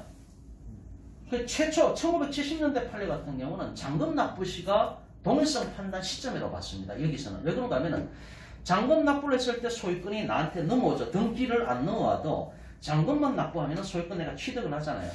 그때 소유권자가 달라지는 거니까 그 시점에 앞에서 소유자가 동의됐냐 이렇게 따졌다고요. 근데 그건 1970년대고 이게 이제 폐기가 됐죠. 폐기가 되면서 나온 게 최신 판례가 뭔가 하면은 강제경매 개시등기, 강제경매 등기가 되잖아요. 이때 압류효력이 발생하는 거니까 이게 첫 번째입니다. 첫 번째. 근데 그 다음에 나온 판례가 뭔가 하면은 만약에 A라는 사람이 경매 집어넣었다. A라는 사람이 강제경매 집어넣었다. 근데 만약에 이 사람이 그 앞에 가압류 들어간 적이 있다. 그럼 가압류 채권자가 강제경매 집어넣은 거잖아요. 이거 똑같은 사람입니다. 똑같은 사람입니다. A가 가압류 걸고 나서 그 다음에 강제경매 집어넣어갖고 압류효력이 발생한 거 아닙니까? 그럼 만약에 이 강제경매 집어넣은 사람이 앞에 가압류를 건 게 없다? 그럼 요것만 갖고 따지는 겁니다. 근데 이 사람이 만약에 앞에 가압류를 걸고 그 다음에 강제경매 집어넣었잖아요. 그럼 대법원은 요 시점을 기준으로 판단해야 된다고 봤습니다. 그 다음에 세 번째 조금 다뤄야 되는 건 뭔가 하면은 만약에 1순위 건저당이 있다. 이거는 제3자입니다. F라는 사람입니다. 그러니까 A라는 사람이 가압류 걸고 그 다음에 강제경매 집어넣었을 때 근데 이런 경우를 할지라도 그 선순위 건저당이 있다라고 했을 때는 이 건저당 시점을 기준으로 소유자 동일성 여부를 판단해야 된다는 게 대법원 판례 입장입니다. 설사 강제경매가 들어갔음에도 불구하고 1순위 건저당이 있을 때는 건저당 설정 당시를 기준으로 소유자 동일성 여부를 판단해야 된다는 게 대법원 판례 입장입니다. 그 정리해놓은 거 보세요. 제가 프린트물 계속 봅니다. 맨 밑에 양보로 3번에 강제경매 돼 있죠. 대판. 요게 중요하거든요. 반번호 1번에 보면은 압류효력 발생 시라는 얘기가 강제경매 등기가 됐을 때 그때 압류효력이잖아요. 압류효력 발생 시에는 압류시를 기준으로 소유자 동일성 여부를 판단하는 것이고 반대로 이번에 만약에 동일한 사람이 똑같은 사람이 가압류를 먼저 들어갔었다. 가압류 들어가고 그 가압류 채권에 기해서 나중에 강제경매 들어갔다. 그러면 가압류가 앞서니까 가압류 당시를 기준으로 동일성 여부를 판단해야 된다는 겁니다. 그래서 이제 가압류 들어가고 압류도 들어갔는데 가압류가 순위적으로 앞섰으니까 가압류 당시를 기준으로 동일성 여부를 판단한다. 그리고 여기서 가압류 들어간 사람하고 압류 들어간 사람은 동일인임을 전제로 깔고 얘기하는 겁니다. 그 다음에 세 번째, 선순위 저당권이 있고 이후에 가압류에 기해서 나중에 강제경매에 들어갔다. 그럼 저당권이 먼저 들어갔죠. 그 다음에 가압류, 그 다음에 강제경매에 들어갔으니까 압류효력이 발생을 하죠. 이랬을 때는 저당권 설정 당시를 기준으로 동일성 여부를 판단해야 된다는 겁니다. 그러면은 이 프린트물 바로 보세요. 자, 이 사건 같은 경우는 토지는 빠지고 건물만 나갔거든요. 그럼 건물을 내가 낙찰받아야 되는데 그러면 법정지상권 승인 여부를 따지고 들어가야 될 거 아닙니까? 건물 낙찰받고 난 다음에 땅 주인이 허락하면 난 헐어야 될 판인데 법정지상권이 성립된다. 이게 돼야 내가 건물을 낙찰받을 실익이 있는 거 아닙니까? 그럼 이 사건을 봤을 때 이 사건은 일단 강제경매 사건입니다. 그죠? 강제경매. 그럼 강제경매 사건이니까 임의경매는 366조 법제권을 검토할 텐데 강제경매니까 관법지를 검토를 해야 되는 거예요. 이게 매매라고 한다면은 매매 당시에 소유자 동일성을 판단해야 되고 정려라면은 정려 당시에 소유자 동일성 여부를 판단해야 되는 거죠. 그런데 강제경매는 판례가 이렇게 3단계로 나왔죠. 이렇게 3단계로. 그러면은 그 다음 페이지에 보면 등기부가 나옵니다. 자, 두 번째 페이지에 보면은 밑에 건물 등기부가 나오죠. 건물 등기부. 자, 건물 등기부를 보니까 채권액 합계 뭐 2억 3천 나와 있고, 자, 넘버 1번. 1번에 보니까 2001년도에 소유권 이전 전창래 씨한테 소유권 넘어갔죠? 등기부 2번에 보니까 2015년 7월 10일에 가압류 들어갔는데 누가 들어갔습니까? 서해 주식회사. 그리고 이것이 비고란에 보면은 말소 기준 등기라고 얘기를 하고 있죠. 근데 맨 밑에 9번 칸을 보세요. 9번 칸에 2017년도 2월 22일에 강제경매 들어갔는데 누가 들어갔습니까? 서해에서 들어갔잖아요. 이거죠. 강제경매를 서해가 들어갔는데 몇 년 전에 보니까 서해가 가압류를 걸어놨죠. 그럼 소유자 동일성 판단 시점이 언제가 되는 겁니까? 요게 되는 거예요. 가압류가. 그러면은 동일인이죠. 서해 주식회사가 가압류 들어갔고 그 가압류 채권에 의해서 넘버 9번에 강제경매 들어간 사건이지 않습니까? 강제경매 들어가면 압류혈액이 발생하는 거고. 그러니까 여기서 이렇게 강제경매 들어갔을 때 소유자 동일성 판단 시점은 강제경매 당시가 아니라 맨 앞에 2번에 나오는 2015년 7월 10일에 가압류 당시에 소유자가 동일했는가 여부를 따져봐야 된다는 얘기죠. 그에 따라서 반법지가 되냐 안 되냐 이게 나온다는 얘기죠. 그럼 연도가 언제입니까? 2번에 2015년 7월 10일입니다. 그럼 결과적으로 어떻게 되는가 하면 2015년도 7월 10일에 땅 주인하고 건물주가 같은 사람이 돼야만 반법지가 성립하는 거예요. 그죠? 소유자 동일성 판단 시점이 여기니까 가압류 당시니까. 그러면 2015년 7월 10일에 지금 이건 건물 등기부죠. 건물 주인은 누굽니까? 전창래 씨죠. 바로 위에 보면 전창래 씨 있잖아요. 1번에. 예. 그럼 2015년 7월 달에는 전창래 씨 같은 경우는 2001년도에 소유권을 취득한 다음에 딴 사람은 바뀐 적이 없잖아요. 그러니까 2015년도에 서해 주식회사에서 가압류 들어갈 때도 소유권자는 그대로 전창래 씨인 거예요. 그럼 2015년 7월 10일에 건물 소유권자는 전창래 씨죠. 그러면은 토지 등기부를 떼봐야 되는 거예요. 토지 등기부도 전창래 씨가 나와야 돼요. 전창래 씨가. 토지 등기부를 떼가지고 토지 등기부에 2015년 7월 10일에 전창래 씨가 소유권자로 되어 있다는 게 확인이 되어야만 관습법상 법정지상권이 성립되는 거거든요. 그래야 내가 건물을 낙찰을 받고 안심하는 거죠. 그렇게 레파토리가 흘러가는 겁니다. 그래서 이제 이 판례가 좀 대단히 중요한 판례거든요. 그래서 이제 했고 다시 이 프린트물 법정지상권 성립 요건 다시 봅니다. 법정지상권 성립 요건. 제가 볼 때는 이제 이게 토지등기부를 아직 저도 못 봤는데 토지등기부에는 아마 다른 사람으로 되어 있지 않을까. 이 시점에 2015년. 바로 아래. 예? 바로 아래. 밑에 있네. 예, 볼게. 공매를 받아. 토지등기부 같이 볼게요. 토지등기부를 밑에 있네요. 예, 보면은 1번에 보니까 97년도에 소유권 취득한 게 김동렬이라는 분이 소유권 취득을 했죠. 그죠? 그 다음에 2015년 7월 9일에 서해 주식회사에서 공매로 취득을 했네요. 그죠? 공매.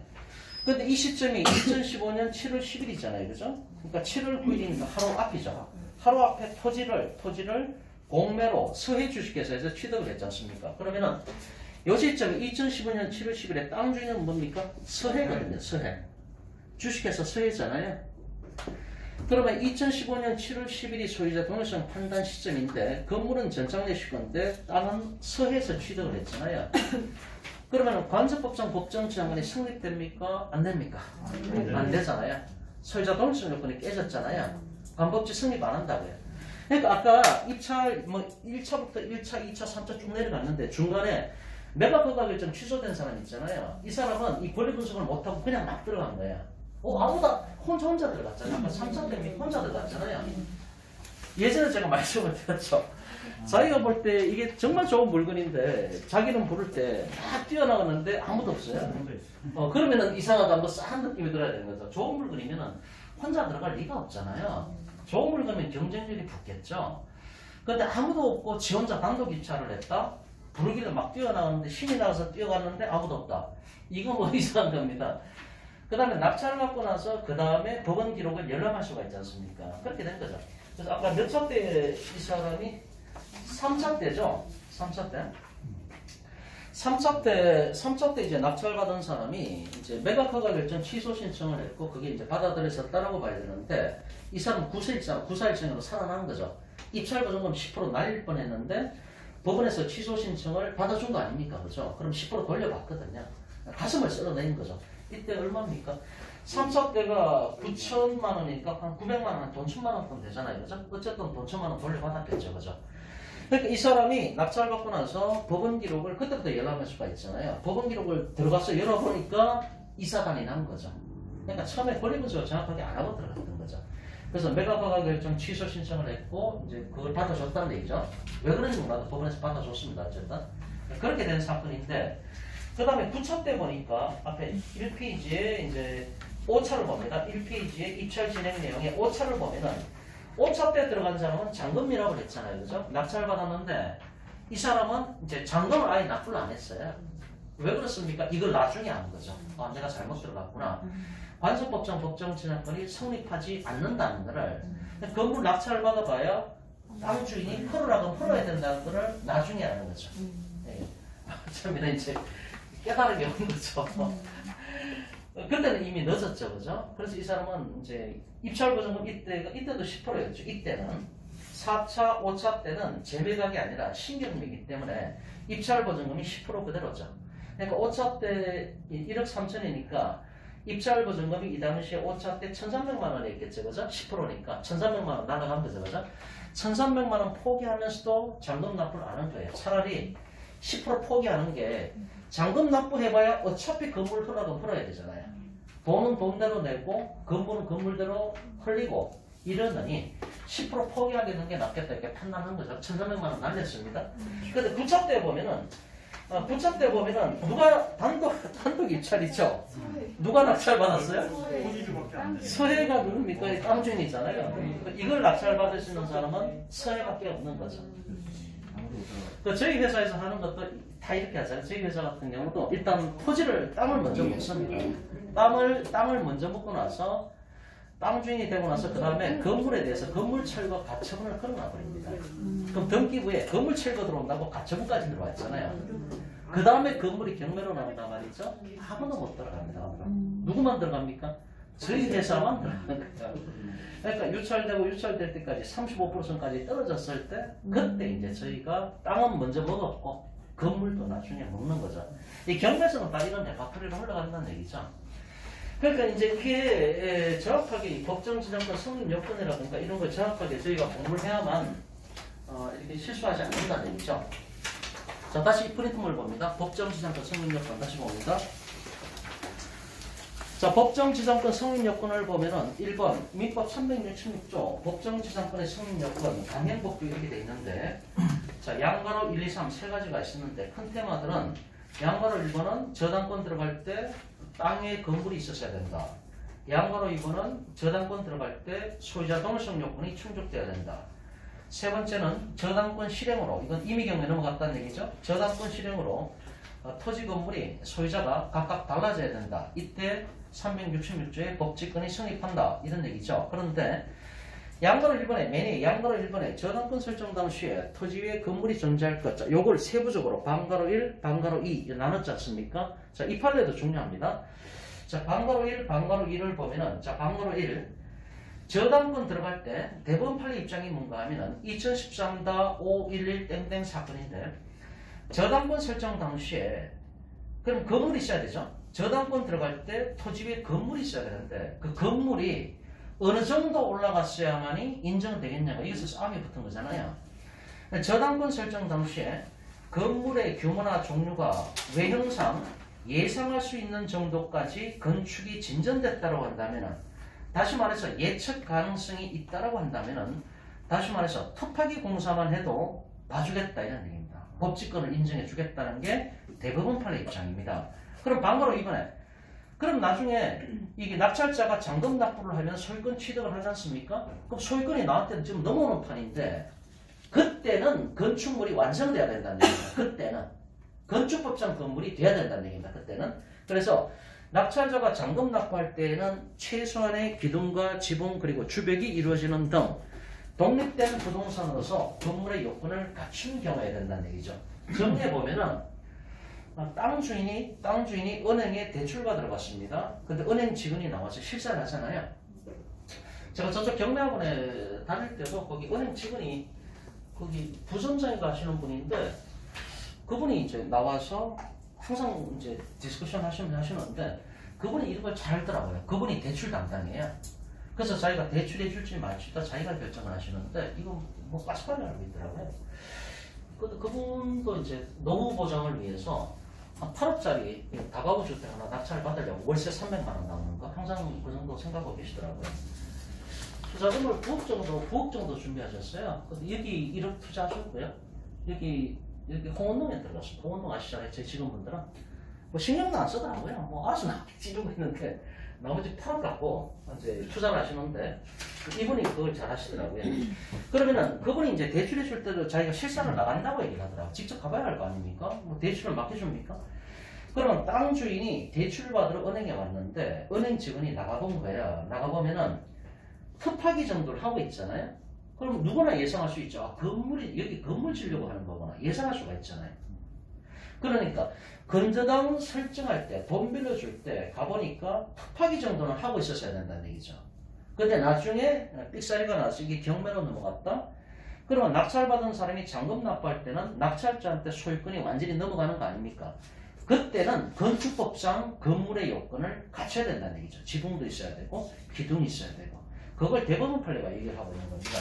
자, 그 판례가 바로 뒤에 있습니다. 바로 뒤에 한번 보시겠습니까? 그 다음 페이지 2페이지 대법원 2002년 6월 20일 선고 2002-9660 전원합의체 판결 이렇게 돼 있죠. 자, 판시상 미등기 건물을 이거 다른 판례구나. 잠시만 이제 다르가 돼 있는데 그 자료가 제가 준비가 있는데 지금 복잡해가지고 어쨌든 이제 지금 말씀드린 거는 건저당 설정 당시에는 특파기 정도로 건물이 올라갈 거라고 예상할 수 있다고 한다면은 건저당 설정 당시에 예상할 수 있다고 한다면은 나중에 경매에 넘어가서 낙찰자가 잔금 납부했을 때는 건축법상 건물의 요건을 그때 갖춰도 된다. 이게 대법원 판례 입장입니다. 중요한 판례입니다. 반드시 알고 있어야 되는 그런 판례입니다.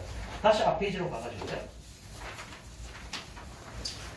그래서 1번 366조의 법정지상권 승진 조건은 이제 그렇게 정리가 됐고요.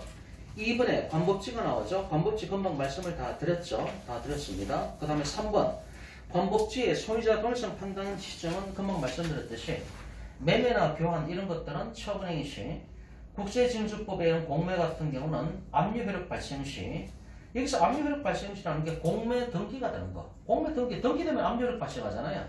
공매시입니다. 공매 등기시. 그 다음에 3번에 강제경매 같은 경우는 단계적으로 기억한다고 그랬죠.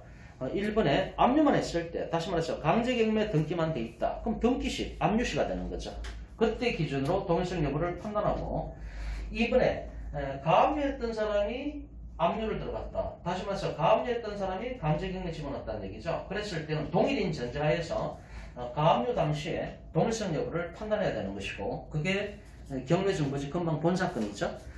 그 다음에 3번에 맨 1순위로 건저당이 들어가 있고 나중에 가압류를 거쳐서 강제경매에 들어갔다. 그때는 그게 강제경매에 들어간 사건임에도 불구하고 1순위 건저당 시점을 기준으로 동일성 여부를 판단하는 게 대법원 판례 입장이다. 이런 말입니다. 보통 저당권 설정 당시로 한다 그러면 그거 임의경매 이렇게 생각하기 쉽잖아요. 근데 대법원 판례는 강제경매에 들어간 사건이랄지라도 건저당이 먼저 들어가고 그 다음에 가압류 그 다음에 강제경매 등기로 압류 이렇게 되는 경우에는 첫 번째 건저당 설정 당시를 기준으로 하는 게 합리적이다. 그렇게 봤습니다. 그래서 그 판례까지 기억을 하셔야 되고요. 그 다음 페이지 넘어갑니다.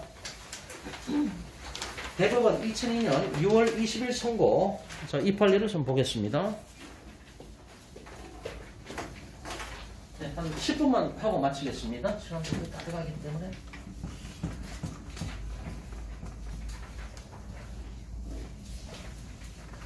복습하실 분은 유튜브로 보시면 되고요. 제가 이제 다음 주에 저희가 이제 다 마무리가 되잖아요. 자, 요 사건만 한 10분 정도 보고 마치겠습니다.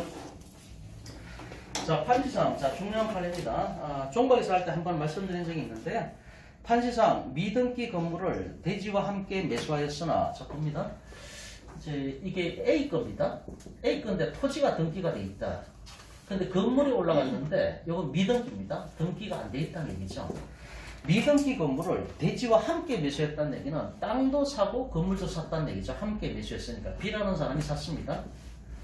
그러면은 B라는 사람이 샀는데 토지에 대해서는 이전 등기를 했거든요. 그럼 요건 등기를 했습니다. 근데 건물에 대해서는 여전히 등기가 안 돼 있는 상태죠. 왜 그런가 하면은 여기서 A가 건물을 올렸는데 A가 보존 등기를 안 했잖아요. 등기를 안 했으니까 이전 등기도 못 하잖아요. 얘도 등기 안 된 건물을 그냥 산 거예요. 돈은 돈대로 다 준 겁니다.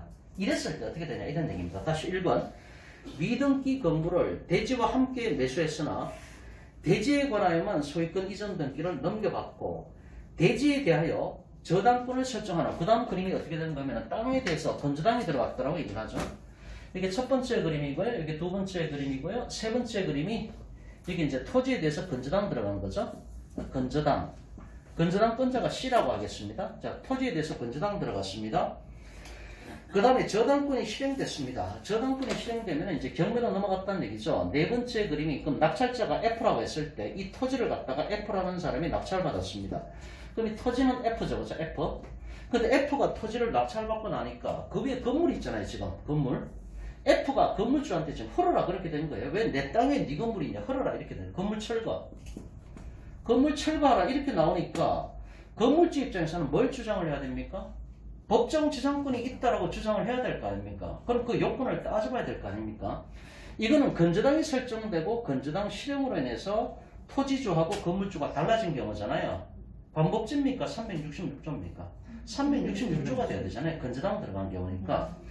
그럼 여기서 이제 366조의 법정 지상권을 따져봐야 되는 거죠. 그러면 이 사람 여기서는 일단은 366조의 법정 지상권이 인정되겠는가 이걸 따져야 되는 거 아닙니까? 이 문제입니다. 그래서 또 결과적으로 1번의 맨 끝에 보면은 366조 소정의 법정 지상권이 성립하는지 여부에 대해서 소극이다. 다시 말해서 366조가 성립하지 않는다는 얘기입니다. 왜 그렇습니까? 366조의 법적권이 성립하는 아까 세 가지 조건이었죠. 저당권이 들어가는데 저당권 들어갈 때 건물이 있었어야 되고 저당권 들어갈 때 소유자 동의성 요건이 충족돼야 되고 저당권 실행으로 인해서 달라져야 되잖아요. 그럼 저당권 실행으로 인해서 이게 달라졌죠. 땅 주인은 F고 건물은 A가 됐든 B가 됐든 둘 중에 한 사람일 테니까 달라졌죠. 그럼 그건 맞는데 저당권 설정 당시에 건물이 있었죠? 괜찮고. 그럼 저당권 설정 당시에 소유자 동의성 요건이 갖춰져야 되거든요. 땅은 B급입니다. 근데 건물이 이제 B급냐 이게 문제가 된 거 아닙니까? 여기서 건물주가 누구냐? 아까 저희가 186조, 187조 할 때 그 판례 나왔잖아요. 이게 지금 미등기 건물이거든요. A가 지가 건물을 올렸는데 보존 등기를 안 했다는 얘기입니다. 그럼 이때 자신의 노력과 비용을 들여서 건물을 올렸잖아요. 그럼 누구 겁니까 이거? 등기는 안 돼 있지만 이거 A 거거든요. A가 자기 돈으로 올렸다니까요. A 거잖아요. 대부분 판례는 이때 소유권자가 누구냐? A라고 봤습니다. A. 그런데 이 상태 미등기 상태인데 이걸 B가 돈 주고 샀단 말이에요. 그러면 B는 이건 매매로 산 거잖아요. 매매. 매매니까 몇 조가 적용됩니까? 186조가 적용되잖아요. 법률 행위.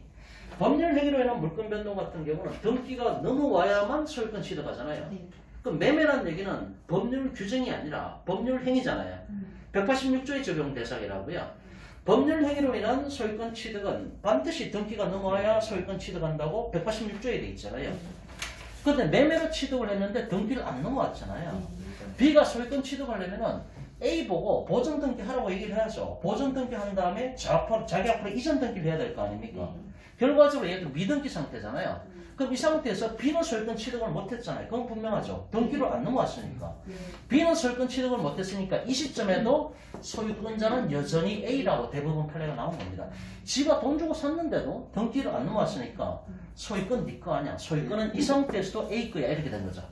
그럼 저당권 설정 당시에 건저당 들어갈 때 소유자 동의성 요건이 충족돼야 되는데 땅은 B 건데 건물은 A 거란 얘기입니다. 소유자 동의성 요건이 벌써 깨졌죠. 그죠? 그렇기 때문에 결과적으로 민법 366조의 법정 지상권은 성립하지 않는다.